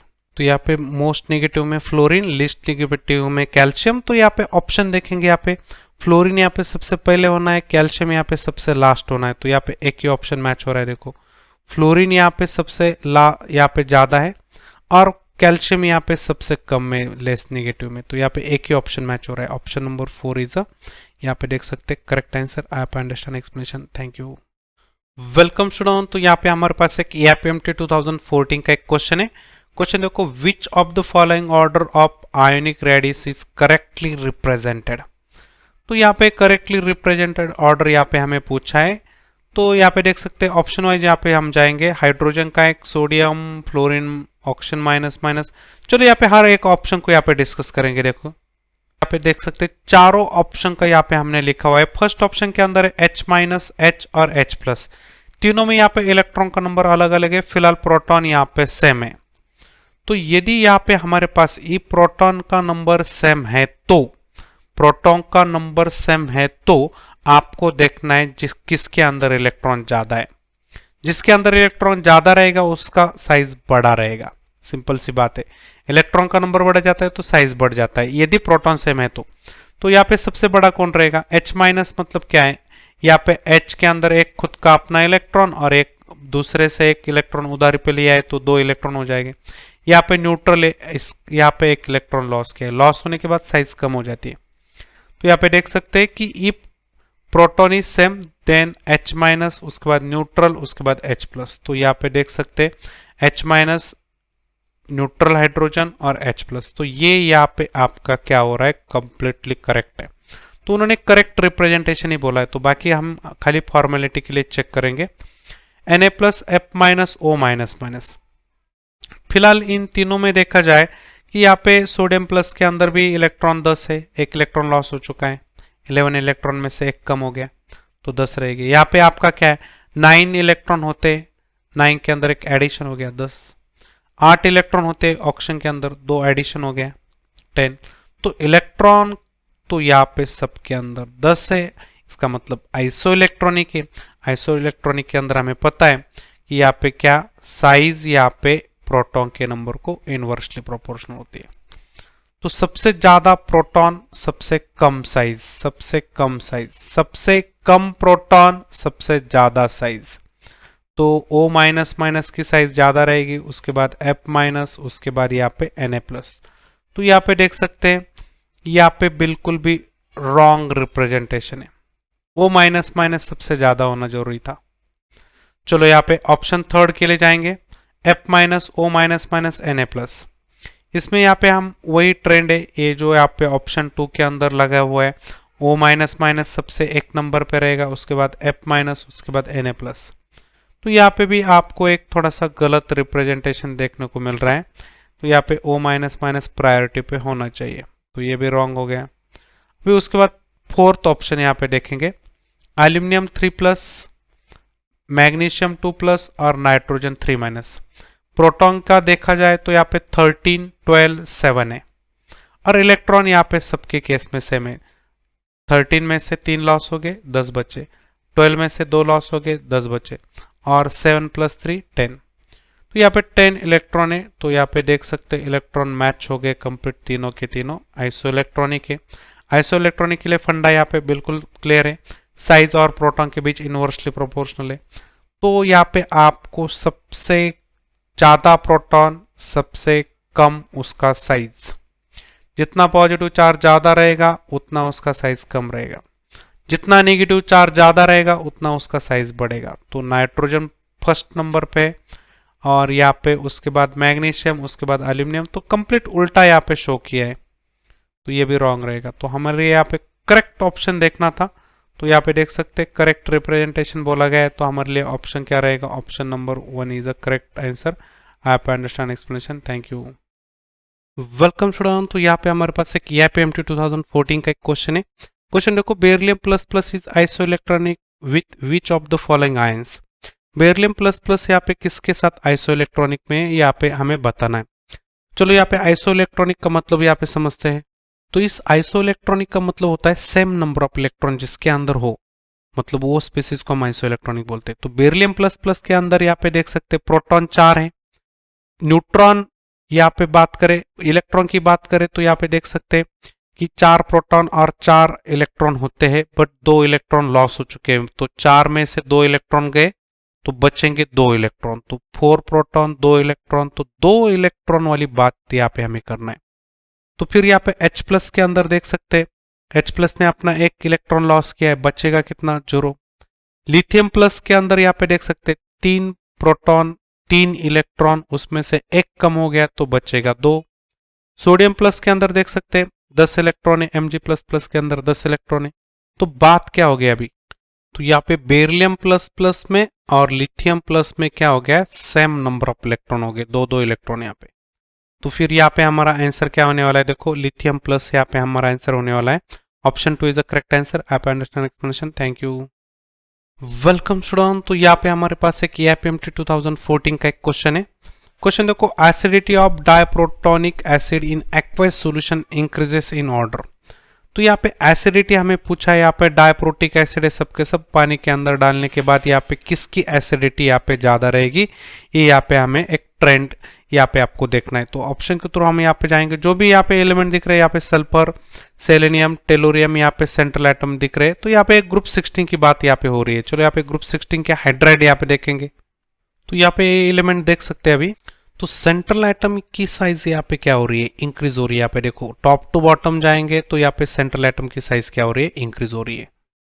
तो यहाँ पे एसिडिक कैरेक्टर भी क्या हो जाएगा, बढ़ जाएगा। जैसे जैसे यहाँ पे नीचे जाएंगे वैसे वैसे एसिडिक कैरेक्टर ज्यादा दिखाई देगा। तो यहाँ पे देख सकते हो वाटर से ज्यादा एसिडिक यहाँ पे क्या रहेगा, H2S रहेगा। उसके बाद यहाँ पे H2Se रहेगा। उसके बाद H2T रहेगा। तो यहाँ पे इनके डिसीजन कांस्टेंट यहाँ पे हम देखेंगे तो आपको पता चलेगा कि डाउन द ग्रुप वो डिसीजन कांस्टेंट इंक्रीज हो रहे हैं, मतलब एसिडिक कैरेक्टर इंक्रीज हो रहा है। तो यहाँ पे देख सकते हैं डिसीजन कांस्टेंट की वैल्यू इंक्रीज हो रही है, यहाँ पे देख सकते हैं। तो इसका मतलब है यहाँ पे H+ का नंबर इंक्रीज हो रहा है। तो यहाँ पे सबसे ज्यादा एसिडिक कौन हो जाएगा, हाईएस्ट एसिडिक कैरेक्टर हो जाएगा। इसके अंदर हाईएस्ट एसिडिक कैरेक्टर, तो ये हो जाएगा हाईएस्ट एसिडिक कैरेक्टर। तो फिर यहाँ पे हमारा एसिडिक कैरेक्टर सबसे ज्यादा कहाँ पे, वो ट्रेंड यहाँ पे आपको देखना है। तो चलो यहाँ पे ऑप्शन के थ्रू समझेंगे। तो ऑप्शन नंबर 1 के अंदर यहाँ पे मैच हो रहा है। देखो H2T सबसे पहले, उसके बाद यहाँ पे देख सकते हैं H2Se, उसके बाद है आपका H2S। तो option number 1 is the correct answer. आप understand explanation, thank you. Welcome student. तो यहाँ पे हमारे पास एक KFM 2014 का एक क्वेश्चन है। क्वेश्चन देखो, reason of lanthanide contraction is. तो लेंथेनाइड कॉन्ट्रैक्शन किसकी वजह से यहाँ पे हो जाता है, तो सबसे पहले यहाँ पे इसका जो रीजन है वो है, तो यहाँ पे लेंथेनाइड कॉन्ट्रैक्शन के अंदर क्या होता है यहाँ पे कि cause of lanthanide contraction is the poor shielding effect. सबसे इंपॉर्टेंट बात यहाँ पे poor shielding effect. Poor shielding effect का मतलब है मैक्सिमम अट्रैक्टिव फोर्स। तो ज्यादा अट्रैक्टिव फोर्स यहाँ पे 4s के इलेक्ट्रॉन हो या उनके इलेक्ट्रॉन हो, उनके न्यूक्लियस के साथ यहाँ पे ज्यादा अट्रैक्शन हो जाता है। तो अट्रैक्शन ज्यादा हो जाएगा तो ऑब्वियसली यहाँ पे साइज क्या हो जाएगी, कम हो जाएगी। तो पुअर शील्डिंग हो या आप इसको स्क्रीनिंग बोल सकते हैं, निग्लिजिबल बोल सकते हैं। तो निग्लिजिबल शील्डिंग हो या पुअर शील्डिंग हो, इसका मतलब मोर अट्रैक्टिव फोर्स। तो यहाँ पे ये जो अट्रैक्टिव फोर्स हो रहा है, पुअर शील्डिंग हो रही है 4f के इलेक्ट्रॉन के कारण यहाँ पे हो रही है। तो यहाँ पे देख सकते हैं 4f orbital to which the electron in s orbital attract more towards the nucleus which lead to the decrease in the size of atom. उसकी वजह से यहाँ पे एटम की साइज क्या हो रही है, कम हो रही है। तो फिर यहाँ पे हमें बोलना क्या है कि निग्लिजिबल स्क्रीनिंग इफेक्ट, इसका मतलब पुअर शील्डिंग इफेक्ट इसको बोल सकते हैं। तो हमारा आंसर यहाँ पे क्या होने वाला है कि option number 1 is the correct answer. आप understand explanation, thank you. Welcome student. तो यहाँ पे हमारे पास एक नीट 2015 का एक क्वेश्चन है। क्वेश्चन देखो, the species argon potassium plus calcium plus contain same number of electrons in which order do their ready increases. तो यहाँ पे किस केस में एटॉमिक रेडियस इंक्रीज रहेगी, मतलब इंक्रीजिंग ट्रेंड यहाँ पे हमें पूछा है। आर्गॉन है, पोटेशियम प्लस है, कैल्शियम प्लस प्लस है, 3 यहाँ पे स्पेसीज दी गई है और सबकी सब यहाँ पे आइसो इलेक्ट्रॉनिक है। तो आर्गॉन का यहाँ पे देख सकते हैं प्रोटॉन का नंबर 18 है, पोटेशियम का प्रोटॉन का नंबर 19 है, कैल्शियम का प्रोटॉन का नंबर 20 है और सब में यहाँ पे 18 इलेक्ट्रॉन है। तो यहाँ पे देख सकते हैं यदि आइसो इलेक्ट्रॉनिक स्पेसीज है तो यहाँ पे उसका जो साइज होता है, तो प्रोटॉन का नंबर जितना ज्यादा रहेगा उतना साइज क्या रहेगा, कम रहेगा। तो यहाँ पे इनवर्सली प्रोपोर्शनल, ये ट्रेंड आपको बिल्कुल फॉलो करना है आइसो इलेक्ट्रॉनिक के लिए, ठीक है। तो यहाँ पे एक बात बताइए, इलेक्ट्रॉन सेम है तो सबसे ज्यादा प्रोटॉन का मतलब यहाँ पे क्या हो जाएगा, हाईएस्ट प्रोटॉन का मतलब क्या हो जाएगा, उसका साइज सबसे कम रहेगा, मिनिमम साइज। और यहाँ पे प्रोटॉन सबसे यहाँ पे देख सकते हैं सबसे कम है, लोएस्ट प्रोटॉन, इसका मतलब साइज बड़ा रहेगा। तो सबसे पहले बड़ा। और आर्गॉन वाली केस में क्या होता है, दूसरी बात है कि आर्गॉन वाली केस में शेल भी कंप्यूट हो जाता है। तो शेल कंप्यूट होने के बाद यहाँ पे क्या हो जाएगा कि यहाँ पे उस शेल का साइज बढ़ जाता है, मतलब हम बोलते हैं कि left right size decreases. But ये ट्रेंड खाली काम करता है अप टू द हैलोजन तक। हैलोजन के बाद ये ट्रेंड बिल्कुल भी काम नहीं करता है, क्योंकि यहाँ पे नोबल गैस के अंदर शेल बढ़ते तो इंटर इलेक्ट्रॉनिक रिपल्शन भी बढ़ता है, उसके कारण यहाँ पे थोड़ा सा साइज क्या हो जाता है, बढ़ जाता है। तो यहाँ पे noble gas electronic composition follow होने के बाद यहाँ पे साइज क्या हो जाएगा, इंक्रीज हो जाएगा। तो सबसे ज्यादा आर्गॉन का रहेगा, 2 रीजन है उसके यहाँ पे। उसका तो एक प्रोटॉन का नंबर भी यहाँ पे कम है और दूसरी बात यहाँ पे inter electronic repulsion size shell completed. उसके बाद यहाँ पे जितना पॉजिटिव चार्ज ज्यादा रहेगा उतना उसका साइज कम रहेगा। तो यहाँ पे देख सकते हैं पॉजिटिव चार्ज 2 है, सबसे साइज कम। तो इंक्रीजिंग ट्रेंड पूछा है तो यहाँ पे सबसे छोटा यहाँ पे रहेगा कैल्शियम प्लस प्लस, उसके बाद पोटेशियम, उसके बाद आर्गॉन। तो यहाँ पे हमारा ऑप्शन कहाँ पे मैच हो रहा है देखो, तो आर्गॉन यहाँ पे सबसे ज्यादा है, उसके बाद यहाँ पे देख सकते हैं फर्स्ट ऑप्शन के अंदर calcium plus plus, potassium plus और आर्गॉन। तो ये रहेगा हमारा answer, option number 1 is the correct answer. आप understand expression, thank you. Welcome student, तो यहाँ पे हमारे पास एक एपीएमटी 2014 का एक क्वेश्चन है। क्वेश्चन देखो, acidity of diprotonic acid in aqueous solution increases in order. तो यहाँ पे एसिडिटी हमें पूछा है, यहाँ पे डाइप्रोटिक एसिड है सबके सब, पानी के अंदर डालने के बाद यहाँ पे किसकी एसिडिटी यहाँ पे ज्यादा रहेगी, ये यहाँ पे हमें एक ट्रेंड यहाँ पे आपको देखना है। तो ऑप्शन के थ्रू हम यहाँ पे जाएंगे, जो भी यहाँ पे एलिमेंट दिख रहे हैं, यहाँ पे सल्फर, सेलेनियम, टेलोरियम, यहाँ पे सेंट्रल एटम दिख रहे हैं, तो यहाँ पे एक ग्रुप 16 की बात यहाँ पे हो रही है। चलो यहाँ पे ग्रुप 16 के हाइड्राइड यहाँ पे देखेंगे, तो यहाँ पे एलिमेंट देख सकते हैं अभी। तो सेंट्रल एटम की साइज यहाँ पे क्या हो रही है, इंक्रीज हो रही है। यहाँ पे देखो टॉप टू बॉटम जाएंगे तो यहाँ पे सेंट्रल एटम की साइज क्या हो रही है, इंक्रीज हो रही है।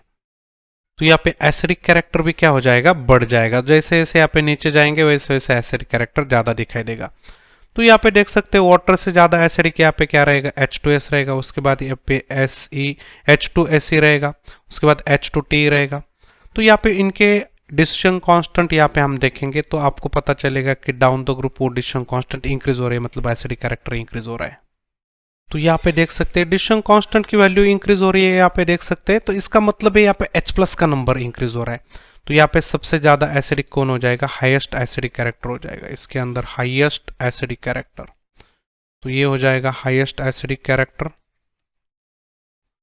तो फिर यहाँ पे हमारा एसिडिक कैरेक्टर सबसे ज्यादा कहाँ पे, वो ट्रेंड यहाँ पे आपको देखना है। तो चलो यहाँ पे ऑप्शन के थ्रू समझेंगे। तो ऑप्शन नंबर 1 के अंदर यहाँ पे मैच हो रहा है, देखो H2T सबसे पहले, उसके बाद यहाँ पे देख सकते हैं H2SE, उसके बाद है आपका H2S। तो option number 1 is the correct answer. आप understand explanation, thank you. Welcome student, तो यहाँ पे हमारे पास एक एपीएम 2014 का एक क्वेश्चन है। क्वेश्चन देखो, reason of lanthanide contraction is.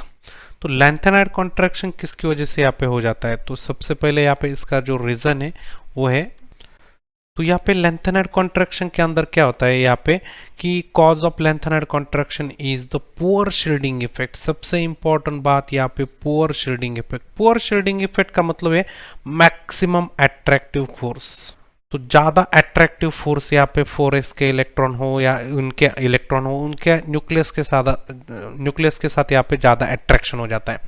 तो अट्रैक्शन ज्यादा हो जाएगा तो ऑब्वियसली यहाँ पे साइज क्या हो जाएगी, कम हो जाएगी। तो पुअर शील्डिंग हो या आप इसको स्क्रीनिंग बोल सकते हैं, निग्लिजिबल बोल सकते हैं। तो निग्लिजिबल शील्डिंग हो या पुअर शील्डिंग हो, इसका मतलब मोर अट्रैक्टिव फोर्स। तो यहाँ पे ये जो अट्रैक्टिव फोर्स हो रहा है, पुअर शील्डिंग हो रही है 4f के इलेक्ट्रॉन के कारण यहाँ पे हो रही है। तो यहाँ पे देख सकते हैं 4f orbital to which the electron in s orbital attract more towards the nucleus which lead to the decrease in the size of atom. उसकी वजह से यहाँ पे एटम की साइज क्या हो रही है, कम हो रही है। तो फिर यहाँ पे हमें बोलना क्या है कि निग्लिजिबल स्क्रीनिंग इफेक्ट, इसका मतलब पुअर शील्डिंग इफेक्ट इसको बोल सकते हैं। तो हमारा आंसर यहाँ पे क्या होने वाला है कि option number 1 is the correct answer. आप understand explanation, thank you. Welcome student, तो यहाँ पे हमारे पास एक नीट 2015 का एक क्वेश्चन है। क्वेश्चन देखो, the species argon potassium plus calcium plus contain same number of electrons in which order do their ready increases. तो यहाँ पे किस केस में एटॉमिक रेडियस इंक्रीज रहेगी, मतलब इंक्रीजिंग ट्रेंड यहाँ पे हमें पूछा है।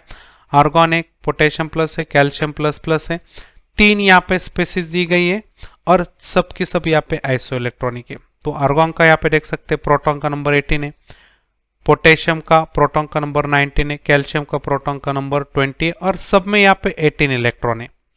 तो यहाँ पे देख सकते हैं यदि आइसो इलेक्ट्रॉनिक स्पेसीज है तो यहाँ पे उसका जो साइज होता है, तो प्रोटॉन का नंबर जितना ज्यादा रहेगा उतना साइज क्या रहेगा, कम रहेगा।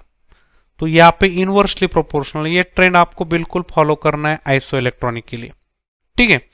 तो यहाँ पे एक बात बताइए, इलेक्ट्रॉन सेम है तो सबसे ज्यादा प्रोटॉन का मतलब यहाँ पे क्या हो जाएगा, हाईएस्ट प्रोटॉन का मतलब क्या हो जाएगा, उसका साइज सबसे कम रहेगा, मिनिमम साइज।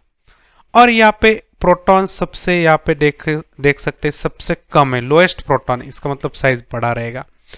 तो सबसे पहले बड़ा और आर्गन वाली केस में क्या होता है, दूसरी बात है कि आर्गन वाली केस में शेल भी कंप्यूट हो जाता है, तो शेल कंप्यूट होने के बाद यहाँ पे क्या हो जाएगा कि यहाँ पे उस शेल का साइज बढ़ जाता है, मतलब हम बोलते हैं कि लेफ्ट राइट साइज डिक्रीजेस।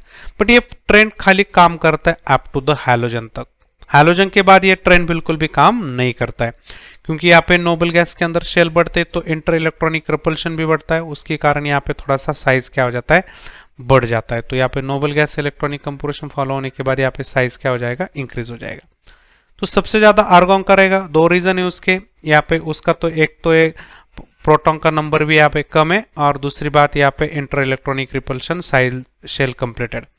उसके बाद यहाँ पे जितना पॉजिटिव चार्ज ज्यादा रहेगा उतना उसका साइज कम रहेगा। तो यहाँ पे देख सकते हैं पॉजिटिव चार्ज 2 है, सबसे साइज कम। तो इंक्रीजिंग ट्रेंड पूछा है तो यहाँ पे सबसे छोटा यहाँ पे रहेगा कैल्शियम प्लस प्लस, उसके बाद पोटेशियम, उसके बाद आर्गन। तो यहाँ पे हमारा ऑप्शन कहाँ पे मैच हो रहा है, देखो तो आर्गन यहाँ पे सबसे ज्यादा है, उसके बाद यहाँ पे देख सकते हैं फर्स्ट ऑप्शन के अंदर calcium plus plus, potassium plus और आर्गन। तो ये रहेगा हमारा answer, option number 1 is the correct answer. आप understand expression, thank you. Welcome student, तो यहाँ पे हमारे पास एक नीट 2016 फेज 1 का एक क्वेश्चन है। क्वेश्चन देखो, in which of the following option the order of arrangement does not agree with the variation of property indicated against it. तो यहाँ पे चार यहाँ पे ऑप्शन के थ्रू यहाँ पे हमें स्टेटमेंट दिए गए, ऑर्डर दिए गए, और उसमें यहाँ पे कौन सी प्रॉपर्टी की यहाँ पे उसके अगेंस्ट में, मतलब उसके यहाँ पे एग्री नहीं कर रही है, तो मतलब एक रॉन्ग स्टेटमेंट को आपको यहाँ पे फाइंड आउट करना है, सिंपल सी बात है। तो चलो अभी यहाँ पे इसको 1 बाय 1 सॉल्व करेंगे। तो पहला तो यहाँ पे देख सकते हैं, पहला इलेक्ट्रॉन गेन एंथैल्पी है, दूसरा यहाँ पे रेडियस है, उसके बाद यहाँ पे आयोनिक साइज है, और उसके बाद आयोनाइजेशन एंथैल्पी। तो ये सब पॉइंट यहाँ पे हम इंक्लूड करेंगे। चलिए अभी देखते हैं। तो इसमें सबसे पहले देखेंगे ग्रुप 17 की। तो यहाँ पे इलेक्ट्रॉन गेन एंथैल्पी किलोजूल पर मोल में देख रखिए। हाईएस्ट इलेक्ट्रॉन यहाँ पे इलेक्ट्रॉन ऐड होने के बाद सबसे ज्यादा एनर्जी क्लोरीन वाली केस में रिलीज हो रही है। तो हाईएस्ट इलेक्ट्रॉन गेन एंथैल्पी की बात करें तो यहाँ पे आपका क्लोरीन रहेगा, उसके बाद फ्लोरीन, उसके बाद ब्रोमीन और उसके बाद आयोडीन। तो यहाँ पे जो ट्रेंड रहेगा, यहाँ पे देख सकते हैं हमारा क्लोरीन, उसके बाद यहाँ पे आपका क्या रहेगा, फ्लोरीन रहेगा, उसके बाद यहाँ पे आपका ब्रोमीन रहेगा, उसके बाद यहाँ पे आपका आयोडीन रहेगा। फिलहाल ये जो ऑर्डर है ये रहेगी इलेक्ट्रॉन गेन एंथैल्पी।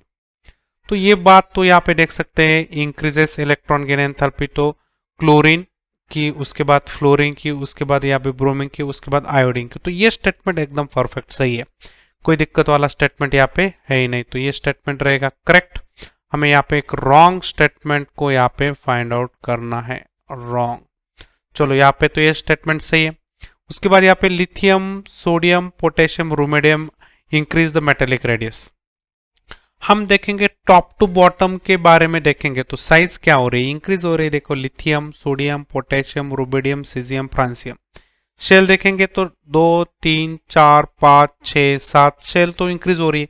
तो शेल जैसे इंक्रीज हो जाएगी वैसे वैसे यहाँ पे क्या हो जाएगी, एटम की साइज बढ़ेगी, एटम की रेडियस बढ़ेगी। तो फिलहाल यहाँ पे हम क्या बोलेंगे, metallic radius increases down the group. तो यहाँ पे ये भी देख सकते हैं, रुबिडियम सबसे नीचे वाला है, उसके बाद पोटेशियम है, उसके पहले यहाँ पे सोडियम है, उसके पहले यहाँ पे लिथियम है। तो सबसे छोटा लिथियम, सबसे बड़ा rubidium. This is the correct. तो ये भी हमारे लिए क्या हो गया, करेक्ट स्टेटमेंट हो गया। चलो अभी यहाँ पे देखते हैं कि यहाँ पे एल्यूमिनियम 3+ है, मैग्नीशियम 2+ है, सोडियम प्लस और F-। तो ये जो केस आप देखेंगे, एल्यूमिनियम 3+ के अंदर प्रोटॉन 13 है, इलेक्ट्रॉन की बात करें तो 10 है। मैग्नीशियम प्लस प्लस प्रोटॉन 12 है, इलेक्ट्रॉन 10 है। सोडियम प्लस के अंदर प्रोटॉन 11 है, इलेक्ट्रॉन 10 है। फ्लोरीन माइनस के अंदर प्रोटॉन 9 है, इलेक्ट्रॉन 10 है। तो यहाँ पे देख सकते हैं सब केस में यहाँ पे इलेक्ट्रॉन का नंबर क्या है, सब केस में इलेक्ट्रॉन का नंबर यहाँ पे सेम है, 10 इलेक्ट्रॉन है। तो इस केस में हमें देखना क्या है, सबसे ज्यादा प्रोटॉन जहां पे रहेंगे वहां पे एटम की साइज छोटी रहेगी। तो आइसो इलेक्ट्रॉनिक में क्या ध्यान में रखना है, प्रोटॉन का नंबर यदि ज्यादा है तो एटम की साइज यहाँ पे कम रहेगी। तो इनवर्स रिलेशन यहाँ पे। तो सबसे छोटा कौन रहेगा यहाँ पे, सबसे छोटा यहाँ पे कौन रहेगा, एल्यूमिनियम 3+। और सबसे बड़े की बात करें तो F-। तो उसके बाद यहाँ पे क्या रहेगा आपका Na+, उसके बाद यहाँ पे Mg++, और सबसे छोटा यहाँ पे रहेगा एल्यूमिनियम 3+। जितना प्लस चार्ज बढ़ेगा उतना वो छोटा हो जाएगा, जितना माइनस चार्ज बढ़ेगा उतना वो बड़ा हो जाएगा। तो यहाँ पे ये भी आपका क्या है, करेक्ट यहाँ पे देख सकते हैं करेक्ट स्टेटमेंट है। उसके बाद यहाँ पे हम देखेंगे कि बोरॉन, कार्बन, नाइट्रोजन, ऑक्सीजन, तो इनके फर्स्ट आयोनाइजेशन एनर्जी के बारे में बोला गया है। तो फर्स्ट आयोनाइजेशन एनर्जी के बारे में बोला गया है कि बोरॉन का इलेक्ट्रॉनिक कंपोजिशन देखो, एटॉमिक नंबर 5 है, 2s2 2p1 इलेक्ट्रॉनिक कंपोजिशन है। फिलहाल p के अंदर एक ही इलेक्ट्रॉन है। उसके बाद कार्बन का है, लेफ्ट राइट साइज डिक्रीज हो जाती है, तो साइज डिक्रीज हो जाती है, बट न्यूक्लियस की साइज यहाँ पे बढ़ जाती है, प्रोटॉन बढ़ जाते हैं, तो अट्रैक्टिव फोर्स बढ़ेगा। तो बोरॉन यहाँ पे लेफ्ट टू राइट की बात करें तो आयनाइजेशन एनर्जी इंक्रीज होती है, तो ये जनरल हमारा ट्रेंड है। इसके अंदर थोड़े बहुत एक्सेप्शन आएंगे। कार्बन के बाद यहाँ पे नाइट्रोजन की आयनाइजेशन एनर्जी उससे भी ज्यादा है, हाफ फील्ड देखो 2p3, और यहाँ पे देख सकते हैं 2p4 है। 2p4 के अंदर एक इलेक्ट्रॉन यदि लॉस हो जाए तो यहाँ पे वो हाफ फील्ड हो जाएगा। तो इस केस में ऑक्सीजन की आयनाइजेशन एनर्जी यहाँ पे क्या है, एक्सेप्शनली फर्स्ट कम रहेगी एज कंपेयर टू नाइट्रोजन। और उसके बाद यहाँ पे आपका फ्लोरीन और उसके बाद आपका नोबल गैस। तो फर्स्ट आयनाइजेशन एनर्जी की बात करें तो यहाँ पे देख सकते हैं exception point of view first ionization energy यहाँ पे ऑक्सीजन की जो है यहाँ पे कम रहेगी। तो यहाँ पे ऑक्सीजन एक्सेप्शन है, यहाँ पे आपका बोरॉन एक्सेप्शन है, मतलब उसके प्रीवियस एलिमेंट से उसकी आयनाइजेशन एनर्जी क्या है, कम है। तो जो प्रीवियस एलिमेंट है उससे यहाँ पे आयनाइजेशन एनर्जी यहाँ पे ऑक्सीजन बोरॉन की क्या रहेगी, कम रहेगी। तो नाइट्रोजन से कम ऑक्सीजन और बेरिलियम से कम बोरॉन। तो ये थोड़े से दो एक्सेप्शन है। तो यहाँ पे समझेंगे कि सबसे increasing the first ionization enthalpy, तो सबसे ज्यादा यहाँ पे ऑक्सीजन की बोला गया है नाइट्रोजन से, और यहाँ पे ये आपका रॉन्ग स्टेटमेंट है क्योंकि नाइट्रोजन की ज्यादा है, यहाँ पे देख सकते हैं नाइट्रोजन की ज्यादा है। तो ये रहेगा आपका एक रॉन्ग स्टेटमेंट, तो ये रहेगा रॉन्ग। तो हमें यहाँ पे रॉन्ग स्टेटमेंट ही पूछा है, तो यहाँ पे फिलहाल हमारा आंसर क्या बनने वाला है, option 4 is the correct answer. आप understand explanation, thank you. Welcome student. तो यहाँ पे हमारे पास एक नीट 2020 का फेज 1 का एक क्वेश्चन है। क्वेश्चन देखो, आइडेंटिफाई द इनकरेक्ट मैच। तो हमें एक इनकरेक्ट मैच देखना है। फिलहाल यहाँ पे एक नाम देके रखे हैं और उनका आईयूपीएसी साइंटिस्ट का नाम देके रखा है। तो यहाँ पे कौन सा मैचिंग इनकरेक्ट है देखना है। तो इसके लिए यहाँ पे सबसे पहले ड्रॉ करेंगे सब आईयूपीएसी नेम और उन साइंटिस्ट के नाम। देख सकते हैं अभी यहाँ पे इस चार्ट के थ्रू थोड़ा सा हमें हेल्प मिलेगा। अभी अन नील, अन मतलब यहाँ पे हो जाएगा 101। तो 101 मतलब ये पहला एलिमेंट हो गया, उसके लिए यहाँ पे हो गया मेंडेलियम। तो यहाँ पे कंप्लीटली वो मैच हो रहा है। उसके बाद है अन नील ट्रियम, मतलब यहाँ पे 103। 103 मतलब ये हो जाएगा। इसके लिए कौन सा साइंटिस्ट है देख सकते हैं यहाँ पे लॉरेंसियम, तो यहाँ पे भी कंप्लीटली मैच हो रहा है। उसके बाद यहाँ पे अन नील हेक्सियम मतलब 106 ये एलिमेंट हो जाएगा। उसके लिए यहाँ पे सिपोर्जियम, तो यहाँ पे भी कंप्लीटली मैच हो रहा है। उसके बाद यहाँ पे देख सकते हैं अन अन अन मतलब यहाँ पे आप बोल सकते हैं 111। तो 111 यहाँ पे जो एलिमेंट है तो उसके लिए यहाँ पे डर्मेस्टैडियम बोला गया है, बट यहाँ पे देख सकते हैं डर्मस्टैडियम जो है यहाँ पे 110 के लिए, तो ये यहाँ पे मैचिंग नहीं हो रहा है, देख सकते हैं। तो डी यहाँ पे मैचिंग नहीं हो रहा है, तो डी के लिए यहाँ पे देख सकते हैं 4 यहाँ पे मैचिंग नहीं हो रहा है। बाकी यहाँ पे आपके सबके सब मैच हो गए। देखो बी के साथ यहाँ पे आपका मैच हो गया, सी के साथ भी यहाँ पे आप देख सकते हैं मैच हो गया, कंप्लीट मैच हो गया। उसके बाद ए के साथ भी ये फर्स्ट मैच हो गया, तो ये कंप्लीटली सबके सब मैच हो गए। तो अभी यहाँ पे इस नाम और ये साइंटिस्ट के नाम इनको हम यहाँ पे एक ट्रिक्स के थ्रू कैसे ध्यान में रखेंगे, चलो यहाँ पे देखते हैं। अभी यहाँ पे देख सकते हैं मीरा, नोबेता, लॉरेन, रुदरफोर्ड डूब गए, सी में बोथ, हसन मित डर गए। तो इस सेंटेंस का मतलब क्या है, ये जो पहला एम है वो यहाँ पे मेंडेलियम के लिए, उसके बाद ये जो एनओ है वो यहाँ पे देख सकते हैं नोबेलियम के लिए, उसके बाद ये एल ए जो है वो लॉरेंसियम के लिए, उसके बाद ये जो आर है रुदरफोर्ड के लिए, रुदरफोर्डियम के लिए, उसके बाद ये डी जो है यहाँ पे देख सकते हैं डुबेनियम, उसके बाद यहाँ पे सी देख सकते हैं सिबोर्जियम, उसके बाद यहाँ पे बोथ जो है बोरियम के लिए, उसके बाद ये एच ए जो है यहाँ पे देख सकते हैं एच ए किसके लिए मैच हो गया, हैसियम के लिए, उसके बाद यहाँ पे मिथेनेरियम, उसके बाद यहाँ पे क्या हो गया डी ए फॉर ए डर्मस्टैडियम, इसके लिए मैच हो गया। तो ये इस तरह से यहाँ पे इस वर्ड को पूरा सेंटेंस को यहाँ पे मैच कर सकते हैं। तो यहाँ पे हमारा जो आंसर आने वाला है फिलहाल देख सकते हैं यहाँ पे ऑप्शन 3 जो है डी के अंदर यहाँ पे ये मैच नहीं हो रहा है, तो ये एक इनकरेक्ट मैच हो जाएगा। Option 3 is the correct answer. आप understand explanation, thank you. Welcome student, तो यहाँ पे हमारे पास एक नीट 2017 का एक क्वेश्चन है। क्वेश्चन देखो, the element Z atomic number 114 has been discovered recently, it will be belongs to the of the following family और ग्रुप एंड इलेक्ट्रॉनिक कंपोजिशन। तो यहाँ पे एटॉमिक नंबर 114 दिया गया है, उसका फैमिली और यहाँ पे उसका ग्रुप हमें बताना है विथ इलेक्ट्रॉनिक कंपोजिशन। तो चलो यहाँ पे हम बात करेंगे एटॉमिक नंबर 114 की। तो यहाँ पे देख सकते हैं, यहाँ पे ग्रुप 14, 15, 16, 17 के यहाँ पे एलिमेंट हमने लिखे हुए।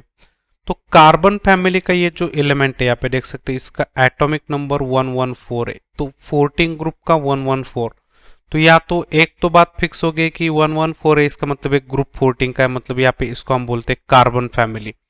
तो ये जो है हमारी कौन सी फैमिली है, कार्बन फैमिली। तो कार्बन फैमिली में इसको कैसे ध्यान में रखना है, इसको कैफ ध्यान में रखना है, कैफ। तो कैफ मतलब यहाँ पे क्या हो जाएगा कि यहाँ पे कार्बन और यहाँ पे फ्लोरोवियम, ऐसा यहाँ पे एलिमेंट ध्यान में रखना है। ठीक है, तो ये तो हो गया आपका कैफ मतलब कार्बन और उसके लास्ट एलिमेंट फ्लोरोवियम यहाँ पे देखेंगे। तो उसके बाद यहाँ पे ग्रुप 15 का देख सकते हैं, nitrogen, phosphorus, arsenic, antimony, bismuth, और ये हो गया आपका क्या, मॉस्कोवियम। तो मॉस्कोवियम यहाँ पे कैसे ध्यान में रखेंगे, एन और एम यहाँ पे अगल बगल में, तो यहाँ पे एन एम, तो एन के यहाँ पे अगल बगल वाला एम है, तो यहाँ पे इसका यहाँ पे ध्यान में रखेंगे मॉस्कोवियम। उसके बाद यहाँ पे ग्रुप 16 का यहाँ पे देख सकते हैं, oxygen, sulphur, selenium, tellurium, polonium और लिवरमोरियम। तो इस लिवरमोरियम को कैसे ध्यान में रखना है कि ऑक्सीजन हमारे लिवर के अंदर जाता है, ऐसे यहाँ पे हम ध्यान में रखेंगे। ठीक है, और लास्ट जो है ग्रुप 17 के लिए यहाँ पे टेनेसिन, यहाँ पे तो यहाँ पे देख सकते हैं 117, तो ग्रुप 17 के लिए 117 यहाँ पे ध्यान में रख सकते हैं, ग्रुप 16 के लिए 116, ग्रुप 15 के लिए 115। तो फिलहाल यहाँ पे हर एक एलिमेंट को कैसे ध्यान में रखना है ये यहाँ पे हमने देखा है।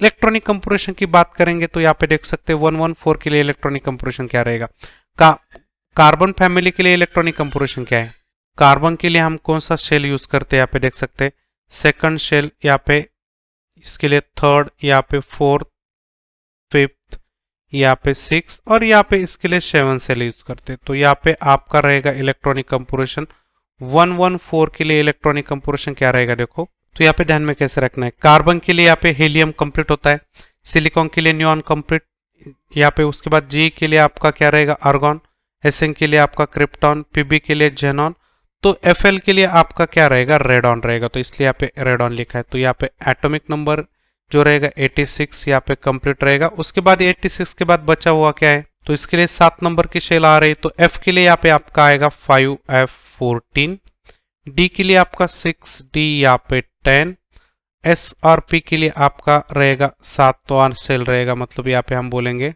7S2 और उसके बाद यहाँ पे 7P यहाँ पे 2 रहेगा। तो यहाँ पे हमारा कौन सा ऑप्शन यहाँ पे फिलहाल मैच हो जाएगा, ऑप्शन नंबर 1 यहाँ पे देख सकते कंप्लीटली मैच हो रहा है। तो option number 1 is the correct answer. आप understand explanation, thank you. Welcome student, तो यहाँ पे हमारे पास एक नीट 2018 का पीरियोडिक टेबल का एक क्वेश्चन है। देखो question, the correct order of atomic radius in group 13 element. तो यहाँ पे ग्रुप 13 के अंदर हमें एटॉमिक रेडियस का यहाँ पे करेक्ट स्टेटमेंट, यहाँ पे करेक्ट ऑर्डर क्या रहेगी वो यहाँ पे हमें देखना है। देखो अभी यहाँ पे ग्रुप 13 के अंदर जो आने वाले एलिमेंट है ये देख सकते हैं यहाँ पे, इस पहले तो ग्रुप 13 के एलिमेंट लिखते हैं यहाँ पे। तो यहाँ पे देख सकते हैं boron, aluminium, gallium, indium, thallium. इसका यहाँ पे ध्यान में रखने का सेंटेंस कैसा है, तो बाल गायब करे इंडियन तेल। तो बाल मतलब बोरॉन, गायब मतलब यहाँ पे बाल का मतलब बोरॉन एल्यूमिनियम हो जाएगा, गायब का मतलब गैलियम हो जाएगा, इंडियम का मतलब इंडियम हो जाएगा और थैलियम मतलब टेल, थैलियम हो जाएगा टेल। तो अभी इसका यहाँ पे इलेक्ट्रॉनिक कंपोजिशन लिखेंगे सब। तो चलो अभी इनके इलेक्ट्रॉनिक कंपोजिशन हमने यहाँ पे लिखे है। बोरॉन का इलेक्ट्रॉनिक कंपोजिशन यहाँ पे देख सकते हैं 1s2 2s2 2p1। यहाँ पे एल्यूमिनियम का देखो 1s2 2s2 2p6 3s2 3p1। तो नॉर्मल यहाँ पे शेल इंक्रीज हुआ है, देखो लास्ट शेल यहाँ पे बात करें तो लास्ट शेल में यहाँ पे इंक्रीमेंट आई है। इलेक्ट्रॉनिक कंपोजिशन सेम है, खाली यहाँ पे एक शेल यहाँ पे ज्यादा है, तो यहाँ पे शेल नंबर इंक्रीज हो गया, इतना खाली यहाँ पे हो गया।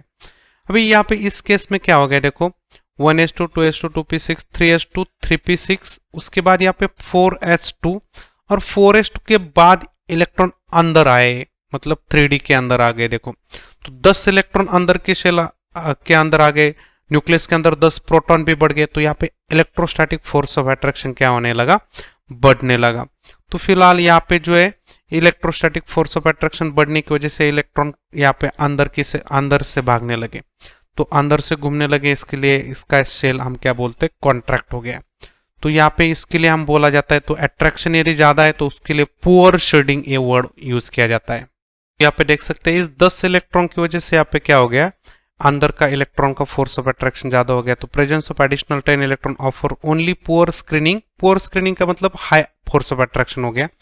तो यहाँ पे आउटर इलेक्ट्रॉन के लिए यहाँ पे फोर्स ऑफ अट्रैक्शन ज्यादा हो गया। तो फिलहाल यहाँ पे इस साइज लिखेंगे तो पता चलेगा, देखो। तो फिलहाल यहाँ पे पिकोमीटर में इनकी साइज है 88, बोरॉन की है 143, यहाँ पे बढ़ रही है साइज। उसके बाद गैलियम की साइज यहाँ पे डिक्रीज हो रही है शील्डिंग की वजह से, यहाँ पे डी बीच में आ गया, यहाँ पे देख सकते हैं। तो यहाँ पे ऊपर कहीं पे भी डी नहीं था, यहाँ पे बीच में डी आ गया, तो यहाँ पे बीच वाली कहानी बनेगी, तो यहाँ पे साइज डिक्रीज हो जाएगी। तो यहाँ पे हम साइज की बात करें तो सबसे ज्यादा यहाँ पे साइज किसकी दिखाई दे रही है, तो सबसे ज्यादा साइज यहाँ पे देख सकते हैं थैलियम की है। उसके बाद यहाँ पे हमारी किसकी, इंडियम की है। उसके बाद यहाँ पे देखो इंडियम के बाद यहाँ पे गैलियम एल्यूमिनियम में कंपैरिजन करें तो एल्यूमिनियम, उसके बाद फिर यहाँ पे क्या आएगी आपका गैलियम, और उसके बाद आपका क्या आएगा, बोरॉन। तो यहाँ पे कौन से ऑप्शन के अंदर दिखाई दे रहा है, बोरॉन, उसके बाद गैलियम एल्यूमिनियम और इंडियम थैलियम, मतलब ऑप्शन नंबर 4 में आपको दिखाई दे रहा है। देखो ऑप्शन नंबर 4 यहाँ पे कंप्लीटली मैच हो रहा है। तो यहाँ पे option number 4 is the correct answer. आप understand explanation, thank you, welcome student. तो यहाँ पे हमारे पास एक नीट 2018 का क्वेश्चन है। क्वेश्चन यहाँ पे देखो, which of the following oxide is most acidic in nature, तो सबसे ज्यादा एसिडिक ऑक्साइड इसमें से कौन सा है।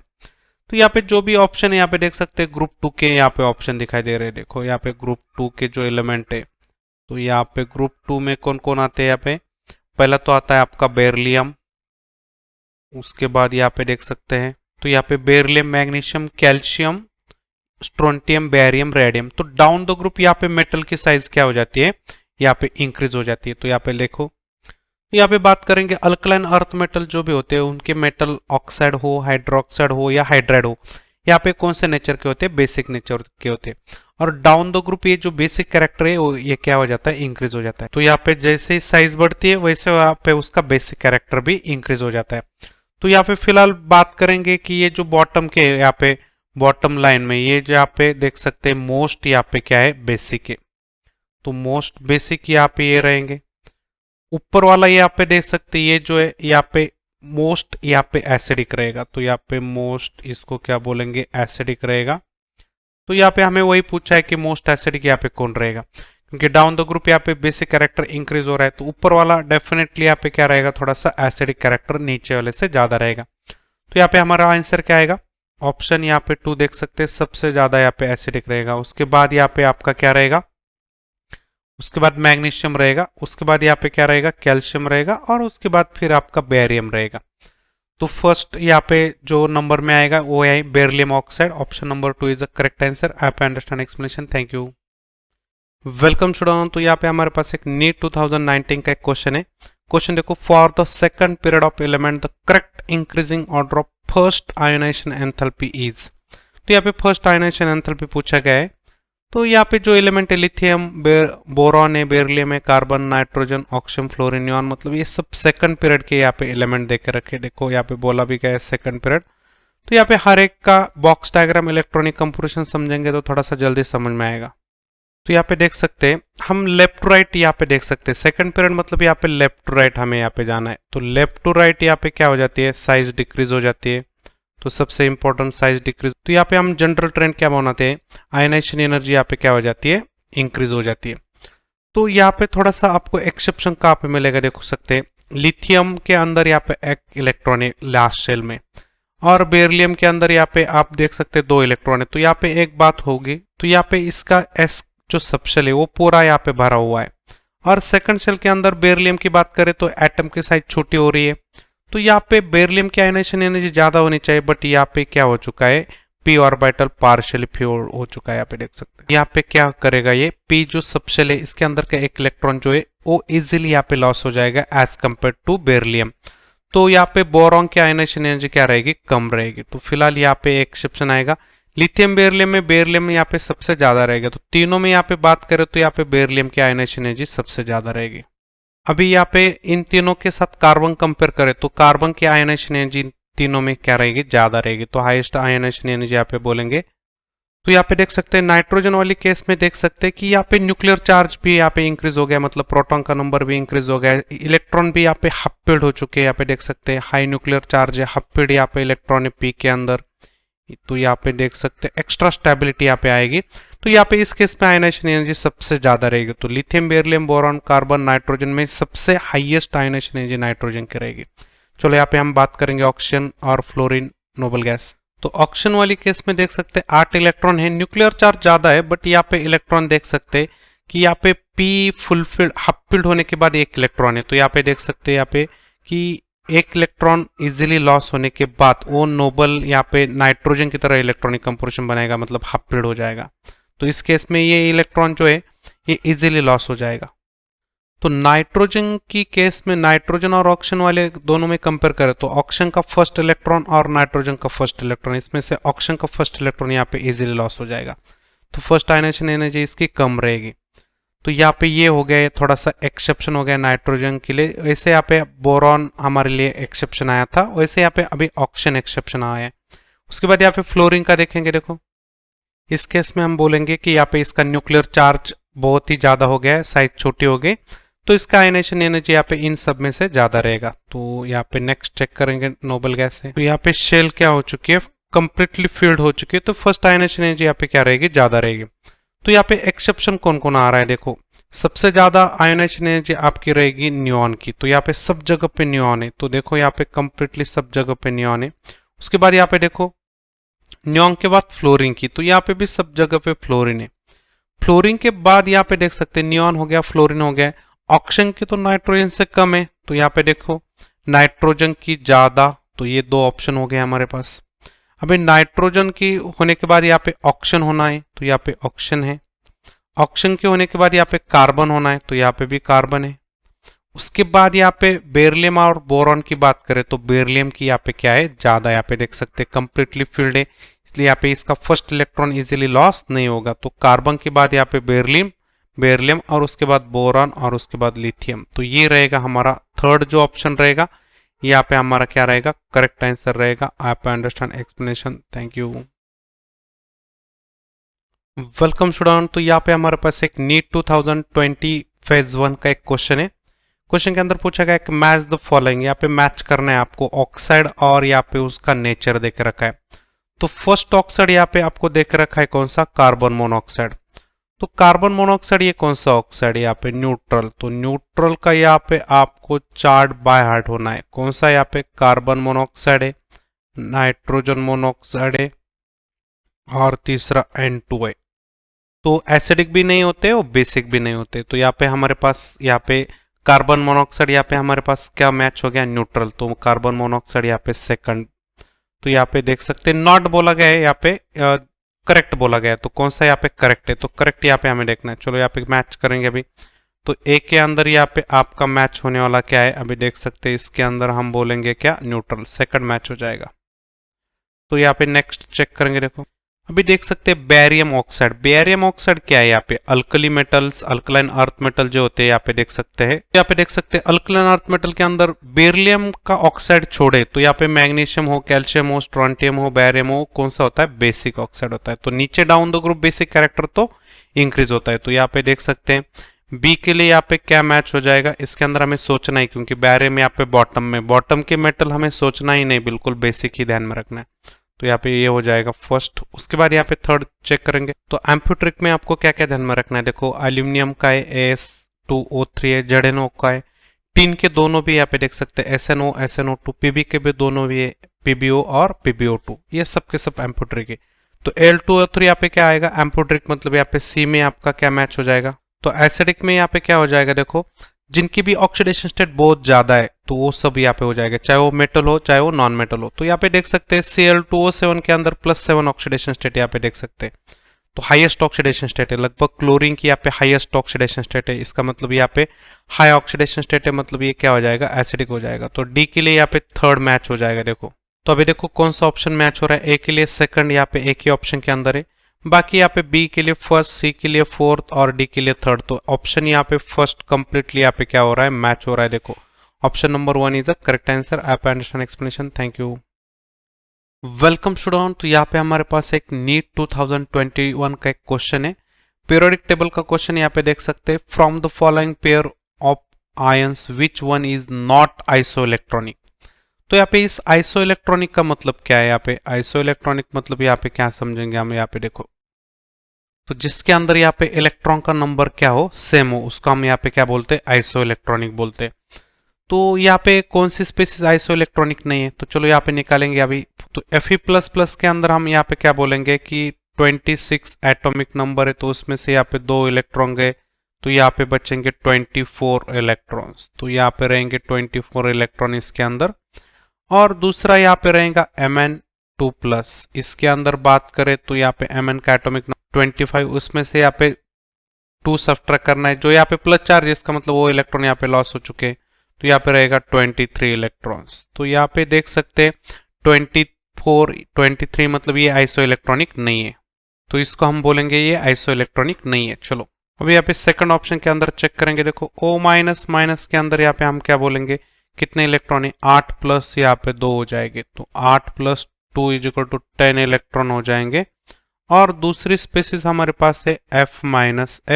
का मतलब यहाँ पे एटॉमिक नंबर 9 है, और प्लस यहाँ पे एक एक्स्ट्रा इलेक्ट्रॉन आ चुका है, तो यहाँ पे भी देख सकते हैं 10 इलेक्ट्रॉन है। तो ये हो गया हमारा आइसो इलेक्ट्रॉनिक। तीसरा यहाँ पे देखो Na+ है। Na+ यहाँ पे मतलब क्या बोलेंगे कि हमारे पास 10 इलेक्ट्रॉन यहाँ पे है, क्योंकि एटॉमिक नंबर 11 है, तो एटॉमिक नंबर से एक इलेक्ट्रॉन सब्ट्रैक्ट हो जाएगा।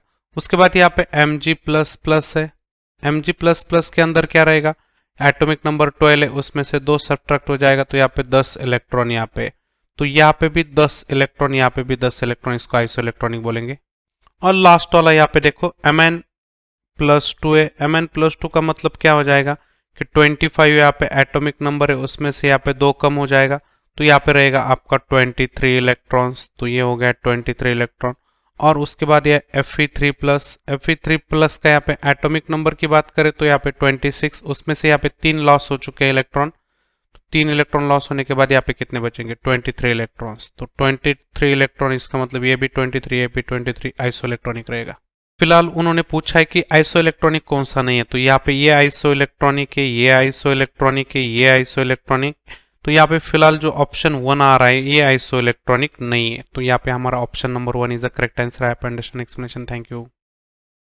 Welcome student. तो यहाँ पे हमारे पास एक नीट 2022 का एक क्वेश्चन है। क्वेश्चन देखो, IUPAC name of the element with atomic number 119 is. तो फिलहाल यहाँ पे जो पीरियोडिक टेबल का जो चार्ट है, यहाँ पे नोटेशन यहाँ पे हमने कुछ ड्रॉ किए है आईयूपीएसी नॉमेनक्लेचर के। तो यहाँ पे एक डिजिट यहाँ पे का कॉलम है, एक नेम का, एक एब्रीवेशन का है। तो 119 यहाँ पे एटॉमिक नंबर है, तो फिलहाल यहाँ पे क्या नेम यूज हो जाएगा देखेंगे। तो यहाँ पे देख सकते हैं 1 के लिए हम क्या यूज करने वाले, अन यूज करने वाले। उसके बाद यहाँ पे फिर से 1 है, तो फिर से हम अन यूज करेंगे। उसके बाद यहाँ पे 9 है, और यहाँ पे सबका जो सफिक्स यहाँ पे लगेगा वो लगेगा यहाँ पे आयुयम। तो यहाँ पे हम लिखेंगे आयुयम, ये कंपलसरी सफिक्स लगेगा हर एलिमेंट के लिए। तो यहाँ पे देख सकते हैं कि यहाँ पे अन, अन, इन, इनियम यहाँ पे क्या रहेगा, देखो अन, अन, यहाँ पे देखेंगे तो यहाँ पे देख सकते हैं सेकंड ऑप्शन के अंदर कंप्लीटली मैच हो गया। देखो अन, अन, इनियम। तो यहाँ पे ऑप्शन नंबर 2 यहाँ पे दिखाई दे रहा है करेक्ट ऑप्शन। तो option number 2 is the correct answer. आप understand explanation, thank you. Welcome student. तो यहाँ पे हमारे पास एक एम्स 2004 का एक क्वेश्चन है। क्वेश्चन देखो, for electron affinity of hydrogen which of the following is correct. तो यहाँ पे आपको हाइड्रोजन की इलेक्ट्रॉन एफिनिटी के बारे में एक करेक्ट स्टेटमेंट आपको यहाँ पे बोलना है। तो फिलहाल इलेक्ट्रॉन एफिनिटी होती क्या है, इलेक्ट्रॉन गेन एंथैल्पी होती क्या है, इसको हम यहाँ पे समझेंगे। तो इलेक्ट्रॉन एफिनिटी मतलब क्या होता है, मान के चलो कि आपके पास कोई एक आइसोलेटेड एक एलिमेंट है, उसके अंदर यहाँ पे एक इलेक्ट्रॉन को उसके साथ एक अट्रैक्टिव फोर्स हो रहा है। तो यहाँ पे ये एलिमेंट इस इलेक्ट्रॉन के साथ एक अट्रैक्टिव फोर्स करने के बाद यहाँ पे वो जो इलेक्ट्रॉन है उस एलिमेंट के अंदर जाके बैठ जाएगा, तो इसको बोला जाएगा इलेक्ट्रॉन एफिनिटी। तो इलेक्ट्रॉन एफिनिटी मतलब अट्रैक्टिव फोर्स इलेक्ट्रॉन का न्यूक्लियस की तरफ ज्यादा है, तो उसको बोला जाएगा पॉजिटिव इलेक्ट्रॉन एफिनिटी। तो यहाँ पे इसको ए पॉजिटिव बोला जाएगा। और इलेक्ट्रॉन गेन एंथैल्पी मतलब क्या हो जाएगा कि यहाँ पे ये एलिमेंट के अंदर इलेक्ट्रॉन जब जाएगा तो एक सर्टेन अमाउंट की एनर्जी वो रिलीज करेगा, और ये जो एनर्जी रिलीज हो जाएगी इसको हम यहाँ पे बोलते हैं इलेक्ट्रॉन गेन एंथैल्पी।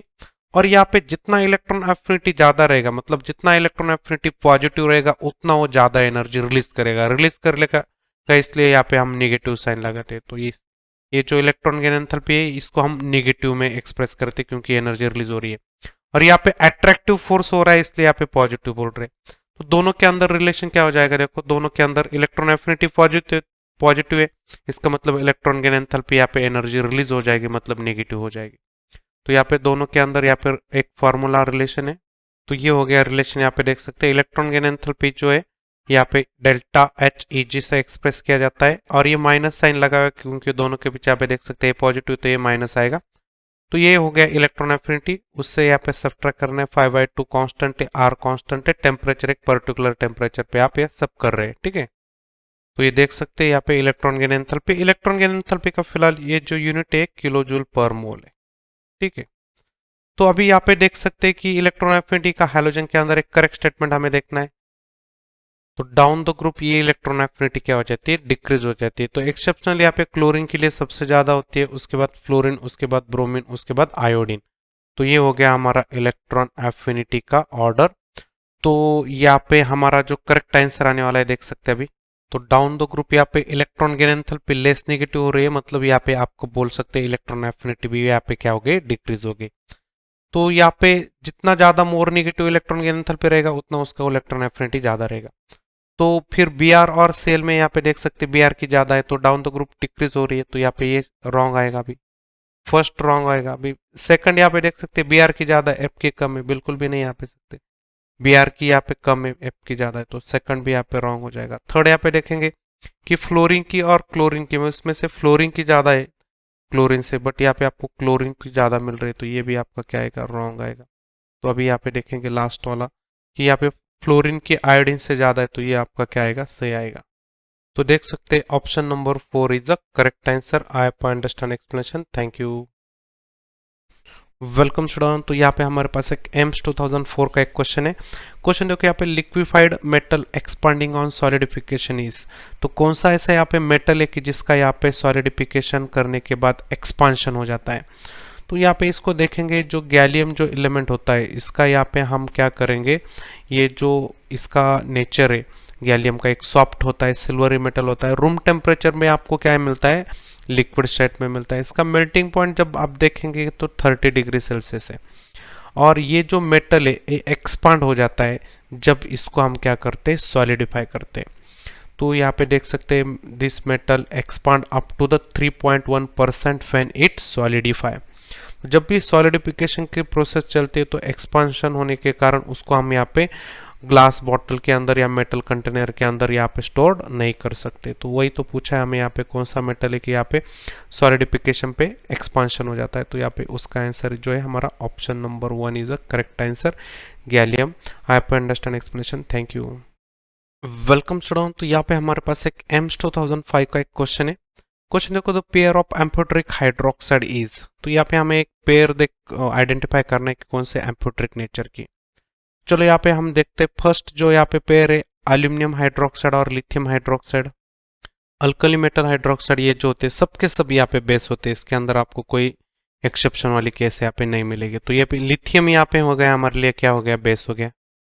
तो ये देखो लिथियम यहाँ पे बेस हो गया। उसके बाद यहाँ पे अल्कलाइन अर्थ मेटल के भी ऑक्साइड यहाँ पे देख सकते हैं। तो अल्कलाइन अर्थ मेटल के जो भी हाइड्रोक्साइड होते हैं वो सबके सब बेस होते हैं, एक्सेप्शन यहाँ पे बेरिलियम हाइड्रोक्साइड के जो एम्फोटेरिक नेचर का होता है। तो हमारे पास अभी एम्फोटेरिक में क्या आ गया, देखो बेरिलियम हाइड्रोक्साइड एक एम्फोटेरिक आ गया और एल्यूमिनियम हाइड्रोक्साइड एक एम्फोटेरिक आ गया। तो एल्यूमिनियम हाइड्रोक्साइड भी यहाँ पे एम्फोटेरिक है।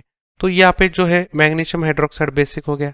तो ये देख सकते हैं बोरॉन का जो हाइड्रोक्साइड इसको हम H3BO3 बोलते, बोरिक एसिड बोलते। फिलहाल बोरिक एसिड जो होता है वो क्या होता है, लेविज एसिड होता है। तो ये हो गया हमारे लिए लेविज एसिड।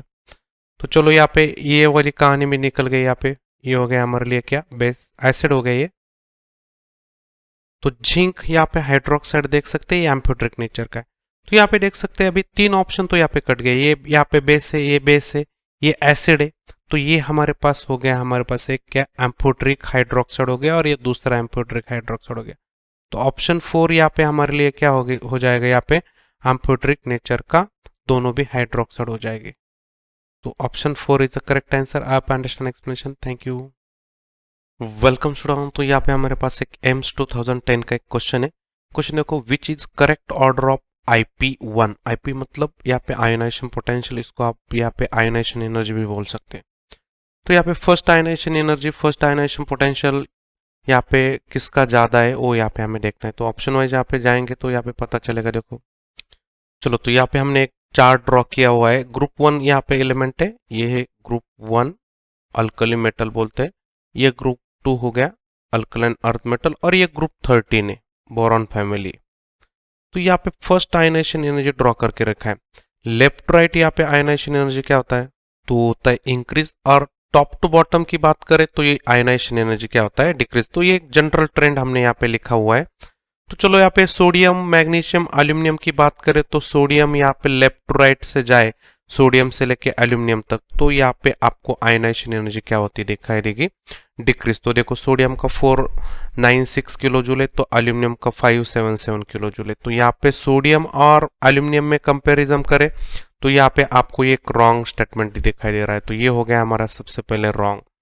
तो सोडियम की यहाँ पे ज्यादा दी गई है, एल्यूमिनियम की कम दी गई है, तो ये यहाँ पे थोड़ा सा नॉन, यहाँ पे इनकरेक्ट है। सेकंड यहाँ पे हम देखेंगे, चलो तो यहाँ पे सोडियम, मैग्नीशियम, एल्यूमिनियम तीनों के यहाँ पे electronic composition with box diagram यहाँ पे ड्रॉ किया है। तो यहाँ पे हम ड्रॉ करेंगे इसका एक इलेक्ट्रॉन, तो ये इजीली लॉस हो जाएगा क्योंकि साइज भी बड़ी है। यहाँ पे देख सकते हैं इलेक्ट्रॉन पेयर्ड है, तो साइज भी छोटी है, इलेक्ट्रॉन पेयर्ड भी है। तो यहाँ पे दो रीजन हो गए, साइज छोटी और इलेक्ट्रॉन पेयर्ड। तो छोटे साइज में यहाँ पे जो एस के अंदर इलेक्ट्रॉन है, ये दो इलेक्ट्रॉन पेड होने के कारण इसको रिमूव करने के लिए ज्यादा एनर्जी लगेगी एज कंपेयर टू यहाँ पे बात करें, यहाँ पे ये इलेक्ट्रॉन यहाँ पे पेड है, बट यहाँ पे पी के अंदर ओनली वन इलेक्ट्रॉन है। तो ये एक इलेक्ट्रॉन और इसका फर्स्ट इलेक्ट्रॉन यदि हम रिमूव करना चाहते हैं तो एल्यूमिनियम का ये वाला इलेक्ट्रॉन क्या हो जाएगा, इजीली रिमूव हो जाएगा। तो देखेंगे यहाँ पे, तो हम इनके ionization energy, first ionization energy compare करें तो यहाँ पे मैग्नीशियम की आयोनाइजेशन एनर्जी क्या रहेगी, एल्यूमिनियम की आयोनाइजेशन एनर्जी से ज्यादा रहेगी। तो मैग्नीशियम की आयनाइजेशन एनर्जी एल्यूमिनियम की आयनाइजेशन एनर्जी से ज्यादा है। तो ये बात यहाँ पे सही है। तो यहाँ पे ये एक सही स्टेटमेंट हो गया हमारे लिए। तो हमें यहाँ पे करेक्ट स्टेटमेंट ही देखना है। चलो यहाँ पे थर्ड फोर्थ भी चेक करेंगे। यहाँ पे अभी यहाँ पे लास्ट वाला जो ऑप्शन है मैग्नीशियम बेरिलियम, तो बेरिलियम यहाँ पे ग्रुप 2 का फर्स्ट एलिमेंट है, उसके बाद यहाँ पे मैग्नीशियम है। डाउन दो ग्रुप यहाँ पे क्या होता है, top to bottom ionization energy decrease हो जाती है। तो यहाँ पे देख सकते हैं मैग्नीशियम की आयनाइजेशन एनर्जी कम है, तो मैग्नीशियम की आयनाइजेशन एनर्जी कम है, बेरिलियम की आयनाइजेशन एनर्जी क्या है, ज्यादा है। तो यहाँ पे एक इनकरेक्ट रिप्रेजेंटेशन दिखाया है, यहाँ पे मैग्नीशियम की ज्यादा बोल रहे हैं, तो यहाँ पे मैग्नीशियम की घट गई है। तो ये भी एक आपका रॉन्ग स्टेटमेंट हो जाएगा। चलो यहाँ पे थर्ड आंसर, थर्ड ऑप्शन की तरफ जाएंगे। अभी थर्ड ऑप्शन के अंदर हमारे पास है गैलियम और कैल्शियम। तो गैलियम कैल्शियम की बात करें तो गैलियम और कैल्शियम दोनों भी यहाँ पे क्या है, आप देख सकते हैं पीरियड 4 के एलिमेंट है। तो पीरियड 4 में यहाँ पे आप देख सकते हैं, जैसे यहाँ पे आप देख सकते हैं कि ग्रुप 2 और ग्रुप 13 के अंदर कंपैरिजन करें हम फर्स्ट आयनाइजेशन एनर्जी, जैसे कि यहाँ पे हमने देखा इसको मैग्नीशियम और एल्यूमिनियम, यहाँ पे हमने देखा मैग्नीशियम और एल्यूमिनियम, ये पीरियड नंबर 3 के थे, बट ग्रुप यहाँ पे वही है जो यहाँ पे गैलियम कैल्शियम के अंदर आ रहा है। तो यहाँ पे आप देख सकते हैं ग्रुप 2 की यहाँ पे फर्स्ट आयनाइजेशन एनर्जी ऑलवेज ज्यादा रहेगी ग्रुप 13 की फर्स्ट आयनाइजेशन एनर्जी से। कोई भी यहाँ पे बात करो, आप बेरिलियम का बोरॉन के साथ कंपैरिजन करो या मैग्नीशियम का एल्यूमिनियम के साथ के कंपैरिजन करो, या आप कैल्शियम गैलियम के साथ, स्ट्रोंटियम इंडियम के साथ, या बैरियम थैलियम के साथ, तो यहाँ पे आपको ग्रुप 2 की फर्स्ट आयनाइजेशन एनर्जी ज्यादा ही दिखेगी। तो यहाँ पे आप देख सकते हैं कैल्शियम की आयनाइजेशन एनर्जी क्या है, ज्यादा है, तो यहाँ पे कम दिखाई। तो ये भी हमारे लिए क्या हो गया, रॉन्ग स्टेटमेंट हो गया। तो यहाँ पे गैलियम की ज्यादा दिखाई बट गैलियम की कम है। तो यहाँ पे एक ही स्टेटमेंट हमारा करेक्ट आ रहा है। तो चलो यहाँ पे ऑप्शन टू यहाँ पे करेक्ट आंसर है। आप understand explanation. Thank you. Welcome student. तो यहाँ पे हमारे पास एक एम्स 2013 का एक क्वेश्चन है। क्वेश्चन देखो, first ionization enthalpy of sodium, magnesium, silicon are 496, 737 और 776 किलोजूल पर मोल। तो फर्स्ट आयनाइजेशन एनर्जी आपको पूछा गया एल्यूमिनियम की किसके आसपास रहेगी, जो भी आयनाइजेशन एनर्जी किलोजूल पर मोल के अंदर है। तो यहाँ पे देख सकते हैं कि हम यहाँ पे इसको ड्रॉ करेंगे तो पता चलेगा। देखो तो देखो यहाँ पे पिक्चर ड्रॉ किया हुआ है। देखो तो इस केस में सोडियम, मैग्नीशियम, एल्यूमिनियम और सिलिकॉन का इलेक्ट्रॉनिक कंपोजिशन यदि हम देखा जाए तो यहाँ पे देख सकते हैं कि left right ionization energy increase हो रही है, ये बात तो ट्रेंड के अंदर आ रही है, तो वो यहाँ पे दिखाई दे रहा है, तो यहाँ पे इंक्रीज ही हो रहा है।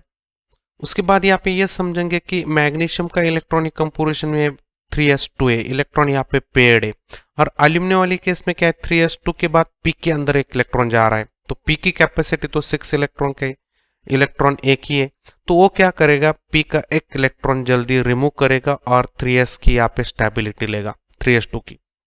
तो यहाँ पे हम देख सकते हैं in case of magnesium 3s2 electron क्या है पेड है, वो बहुत ज्यादा एनर्जी यहाँ पे लेगा, किससे ज्यादा लेगा एल्यूमिनियम से ज्यादा लेगा।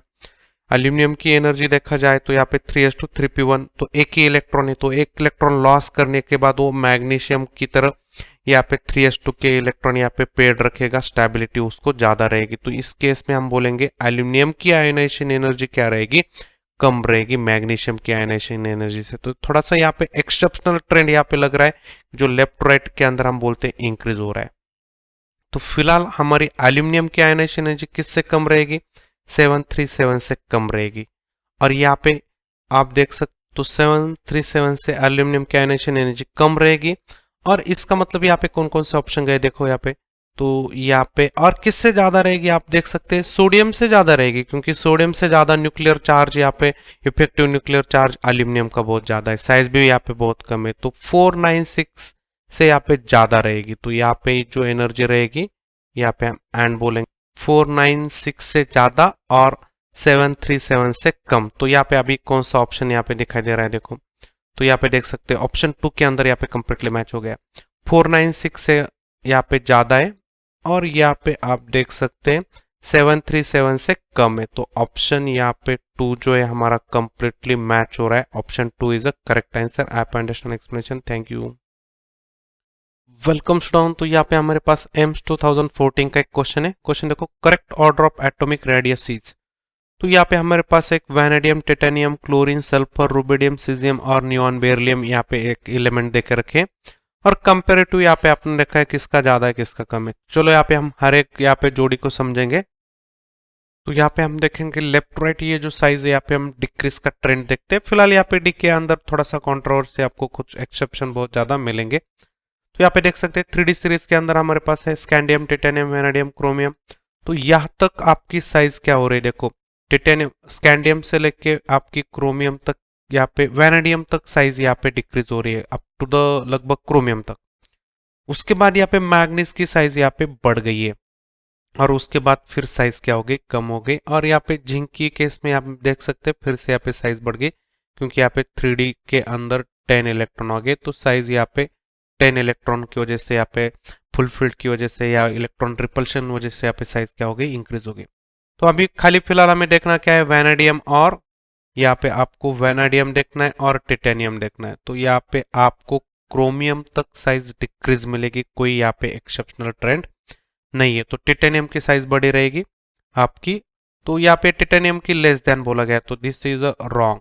तो सेकंड यहाँ पे देखेंगे। चलो अभी तो पीरियड नंबर यहाँ पे 3 के एलिमेंट के अंदर देख सकते हैं सोडियम टू आर्गॉन, यहाँ पे देख सकते हैं sodium, magnesium, aluminium, silicon, phosphorus, sulphur, chlorine, argon. तो यहाँ पे अप टू द हैलोजन तक साइज क्या हो रही है, डिक्रीज हो रही है। देखो 186, 160, 143, 118, 110, 104, 99। आर्गॉन की साइज यहाँ पे बड़ी है, मतलब इवन आप बोल सकते हैं कि ग्रुप 1 से भी बड़ा यहाँ पे कोई है, तो यहाँ पे आपका है नोबल गैस की साइज। तो उस पीरियड में सबसे बिगेस्ट रहेगा आपका नोबल गैस, और उसके बाद रहेगा आपका अल्कली मेटल। तो फिलहाल हमें देखना क्या है कि क्लोरीन की साइज यहाँ पे कम है और सल्फर की साइज यहाँ पे क्या है, ज्यादा है। तो यहाँ पे कुछ रॉन्ग रिप्रेजेंटेशन दिया है। ऊपर भी यहाँ पे देख सकते हैं हमारा टिटेनियम जो था वो बड़ा साइज में था, तो ये भी एक आपका रॉन्ग रिप्रेजेंटेशन है। चलो यहाँ पे ऑप्शन 3 की तरफ चलते हैं। तो यहाँ पे अभी ऑप्शन नंबर 4 पहला चेक करेंगे, क्योंकि यहाँ पे पीरियड नंबर 2 के अंदर आ रहा है बेरिलियम और नियॉन। तो लेफ्ट राइट यहाँ पे साइज डिक्रीज हो रही है अप टू द हैलोजन। यहाँ पे भी हमने देखा था पीरियड नंबर 3 में हैलोजन तक साइज कम हो रही है, बट जैसे नोबल गैस की कहानी आती है इलेक्ट्रॉन पेड हो जाते हैं सबके सब, उसकी वजह से यहाँ पे इलेक्ट्रॉनिक क्या मिलता है, रिपल्शन मिलता है, साइज बढ़ जाती है। तो यहाँ पे हैलोजन की साइज पीरियड में सबसे यहाँ पे कम रहेगी, और सबसे बड़ा यहाँ पे आपका नोबल गैस रहेगा। देख सकते हैं यहाँ पे अल्कली मेटल उसके बाद आएगा। और उसके बाद अल्कलाइन अर्थ मेटल आएगा। तो यहाँ पे नियॉन की साइज क्या रहेगी, बड़ी रहेगी। तो यहाँ पे नियॉन और इनमें कंपेयर करें तो नियॉन बड़ा रहेगा बेरिलियम से। तो ये यहाँ पे हमारा क्या हो गया, ये करेक्ट रिप्रेजेंटेशन हो गया है। फिलहाल यहाँ पे ऑप्शन 3 के लिए चलते हैं अभी। तो टॉप टू बॉटम का ट्रेंड है, साइज यहाँ पे इंक्रीज हो रही है। तो यहाँ पे देख सकते हैं साइज कंटिन्यूसली क्या हो रही है, इंक्रीज हो रही है। तो यहाँ पे हम देखेंगे कि रुबिडियम और सीजियम में, तो रुबिडियम यहाँ पे कम साइज में, सीजियम यहाँ पे ज्यादा साइज में। तो यहाँ पे हम क्या लिखेंगे, तो साइज में यहाँ पे सीजियम क्या आएगा, ज्यादा आएगा। तो ये भी यहाँ पे आपको एक रॉन्ग रिप्रेजेंटेशन है। तो करेक्ट आंसर क्या हो जाएगा, देखो option 4 is the correct answer. आप understand explanation, thank you. Welcome student. तो यहाँ पे हमारे पास एक एम्स 2016 का एक क्वेश्चन है। क्वेश्चन देखो, the biggest gap in electronegativity is. तो इलेक्ट्रोनेगेटिविटी के यहाँ पे बिगेस्ट गैप पूछा गया और हमारे पास जो भी एलिमेंट है, बोरॉन, एल्यूमिनियम, गैलियम, इंडियम, ये जो है आपके सबके सब ग्रुप 13 के एलिमेंट है। चलो यहाँ पे ग्रुप 13 का यहाँ पे हम एलिमेंट ड्रॉ करेंगे। देखो यहाँ पे ग्रुप 13 के बोरॉन, एल्यूमिनियम, गैलियम, इंडियम और थैलियम एलिमेंट है। और इलेक्ट्रोनेगेटिविटी देखा जाए तो 2, 1.5, 1.6, 1.7, 1.8। तो सबसे बड़ा गैप यहाँ पे किसके अंदर दिख रहा है, देखो बोरॉन, एल्यूमिनियम के बाद। उसके बाद यहाँ पे साइज के अंदर इतना ज्यादा डिफरेंस नहीं आता। आपको साइज यहाँ पे पता है स्टूडेंट। तो यहाँ पे साइज का ट्रेंड यहाँ पे समझेंगे तो यहाँ पे आप देख सकते हैं कि बोरॉन के बाद यहाँ पे एल्यूमिनियम की साइज अच्छी खासी बढ़ रही है। उसके बाद एल्यूमिनियम और गैलियम में साइज यहाँ पे डिक्रीज हो रही है। देखो एल्यूमिनियम के बाद गैलियम की डिक्रीज हो रही है। तो यहाँ पे इलेक्ट्रोनेगेटिविटी के अंदर इंक्रीमेंट आया है थोड़ा सा। उसके बाद भी यहाँ पे देखो साइज दो, किसी भी दो एडजेसेंट एलिमेंट बोरॉन के बाद एल्यूमिनियम गैलियम को देखो, या गैलियम इंडियम के अंदर देखो, इंडियम थैलियम के अंदर देखो, साइज के अंदर इतना ज्यादा डिफरेंस नहीं है। तो फिलहाल बोरॉन एल्यूमिनियम का जो डिफरेंस है साइज का, उसका उतना बड़ा डिफरेंस आपको कहीं पे भी नहीं मिल रहा है। तो फिलहाल यहाँ पे आप देखेंगे इलेक्ट्रोनेगेटिविटी का सबसे बड़ा गैप यहाँ पे देखेंगे बोरॉन एल्यूमिनियम वाले केस में। बाकी आप देख सकते हैं तो इलेक्ट्रोनेगेटिविटी का यहाँ पे क्या मिलेगा, बिगेस्ट गैप मिलेगा। बाकी यहाँ पे आप देख सकते हैं, तो बाकी यहाँ पे आप देख सकते हैं कि जो गैप है वो बहुत ही छोटे हैं। बोरॉन एल्यूमिनियम का जो गैप है यहाँ पे डिफरेंस, इलेक्ट्रोनेगेटिविटी का डिफरेंस देखा जाए तो यहाँ पे 0.5 का है। एल्यूमिनियम गैलियम का देखा जाए तो यहाँ पे आप देख सकते हैं आपका डिफरेंस मिलेगा 0.1 का। उसके बाद यहाँ पे गैलियम इंडियम वाली केस में देख सकते हैं यहाँ पे भी आपका 0.1 का डिफरेंस है। और इंडियम आपका थैलियम वाली जो केस है उसके अंदर भी यहाँ पे आप देख सकते हैं तो 0.1 का गैप यहाँ पे दिखाई दे रहा है। तो यहाँ पे हमारा ऑप्शन यहाँ पे क्या होने वाला है, देख सकते हैं यहाँ पे हमारा option 1 is the correct answer. आप understand explanation, thank you. Welcome student. तो यहाँ पे हमारे पास एक एम्स 2017 का एक क्वेश्चन है। क्वेश्चन देखो, first ionization enthalpy sodium, magnesium, silicon की यहाँ पे देख के रखी है 496, 737 और 786 किलो जूल पर मोल। तो फिलहाल यहाँ पे हमें बोला गया है कि first ionization enthalpy of aluminium will be closer to. तो यहाँ पे जो भी आयनाइजेशन एनर्जी दिए गए है ये किलो जूल पर मोल के अंदर दिया है। चलो यहाँ पे हम देखेंगे। अभी देखो यहाँ पे हमने एलिमेंट को ड्रॉ किया है, सोडियम 11, मैग्नीशियम 12, एल्यूमिनियम 13 और सिलिकॉन 14 एटॉमिक नंबर। यहाँ पे इसके इलेक्ट्रॉनिक कंपोजिशन भी यहाँ पे ड्रॉ किया है। फिलहाल ये जो है पीरियड नंबर 3 के एलिमेंट्स है। तो पीरियड नंबर 3 के एलिमेंट है। तो अभी यहाँ पे फर्स्ट आयनाइजेशन एनर्जी बोला गया है। तो सोडियम की फर्स्ट आयनाइजेशन एनर्जी यहाँ पे देखा जाए तो फर्स्ट आयनाइजेशन एनर्जी यहाँ पे हम ड्रॉ करेंगे। देखो सोडियम की 496, मैग्नीशियम की यहाँ पे इंक्रीज हो गई और उसके बाद सिलिकॉन की तो उससे भी ज्यादा है। तो यहाँ पे एल्यूमिनियम की आयनाइजेशन एनर्जी क्या रहेगी वो हमें यहाँ पे बताना है। तो एल्यूमिनियम वाले केस में क्या होता है और मैग्नीशियम वाले केस में क्या होता है। मैग्नीशियम के यहाँ पे इलेक्ट्रॉन 3s2, पहले तो left right ionization energy increase हो जाती है। तो ये समझेंगे यहाँ पे, तो left right ionization energy increase हो रही है। बट यहाँ पे मैग्नीशियम वाले केस में देख सकते हैं 3s2 इलेक्ट्रॉन यहाँ पे पेड है। तो इलेक्ट्रॉन 3s2 के पेड होने के कारण तो यहाँ पे देख सकते हैं, तो यहाँ पे आप देखेंगे कि मैग्नीशियम वाली केस में क्या होता है 3s2 के इलेक्ट्रॉन यहाँ पे पेड होने के कारण इसका एक इलेक्ट्रॉन रिमूव करने के लिए ज्यादा एनर्जी लगती है एज कम्पेयर टू एल्यूमिनियम का। क्योंकि एल्यूमिनियम का इलेक्ट्रॉनिक कंपोजिशन देखेंगे आर्गन 3s2 3p1, पी के अंदर एक ही इलेक्ट्रॉन है। तो ये एक इलेक्ट्रॉन यहाँ पे पी सबशेल के अंदर है। सबशेल की यहाँ पे पी की कैपेसिटी 6 इलेक्ट्रॉन होते हैं, इसलिए वो एक इलेक्ट्रॉन क्या हो जाता है जल्दी रिमूव हो जाता है एज कम्पेयर टू मैग्नीशियम की फर्स्ट आयनाइजेशन एनर्जी से। तो यहाँ पे मैग्नीशियम की फर्स्ट आयनाइजेशन एनर्जी से एल्यूमिनियम की फर्स्ट आयनाइजेशन एनर्जी कम रहेगी। तो यहाँ पे जो वैल्यू रहेगी वो रहेगी लेस देन 737 से। तो देख सकते हैं एल्यूमिनियम की आयनाइजेशन एनर्जी 737 से कम रहेगी। तो 637 से कम वाले ऑप्शन कहाँ पे देखो, तो ये तो बिल्कुल नहीं, ये भी नहीं है, ये भी नहीं है, तो यहाँ पे हमारे पास एक ही ऑप्शन बचता है कि यहाँ पे 577 किलो जूल यहाँ पे आयोनाइजेशन एनर्जी रहेगी एल्यूमिनियम की। तो यहाँ पे फिर हम वैल्यू लिखेंगे यहाँ पे, तो यहाँ पे 577 is the correct answer. I have understand explanation, thank you.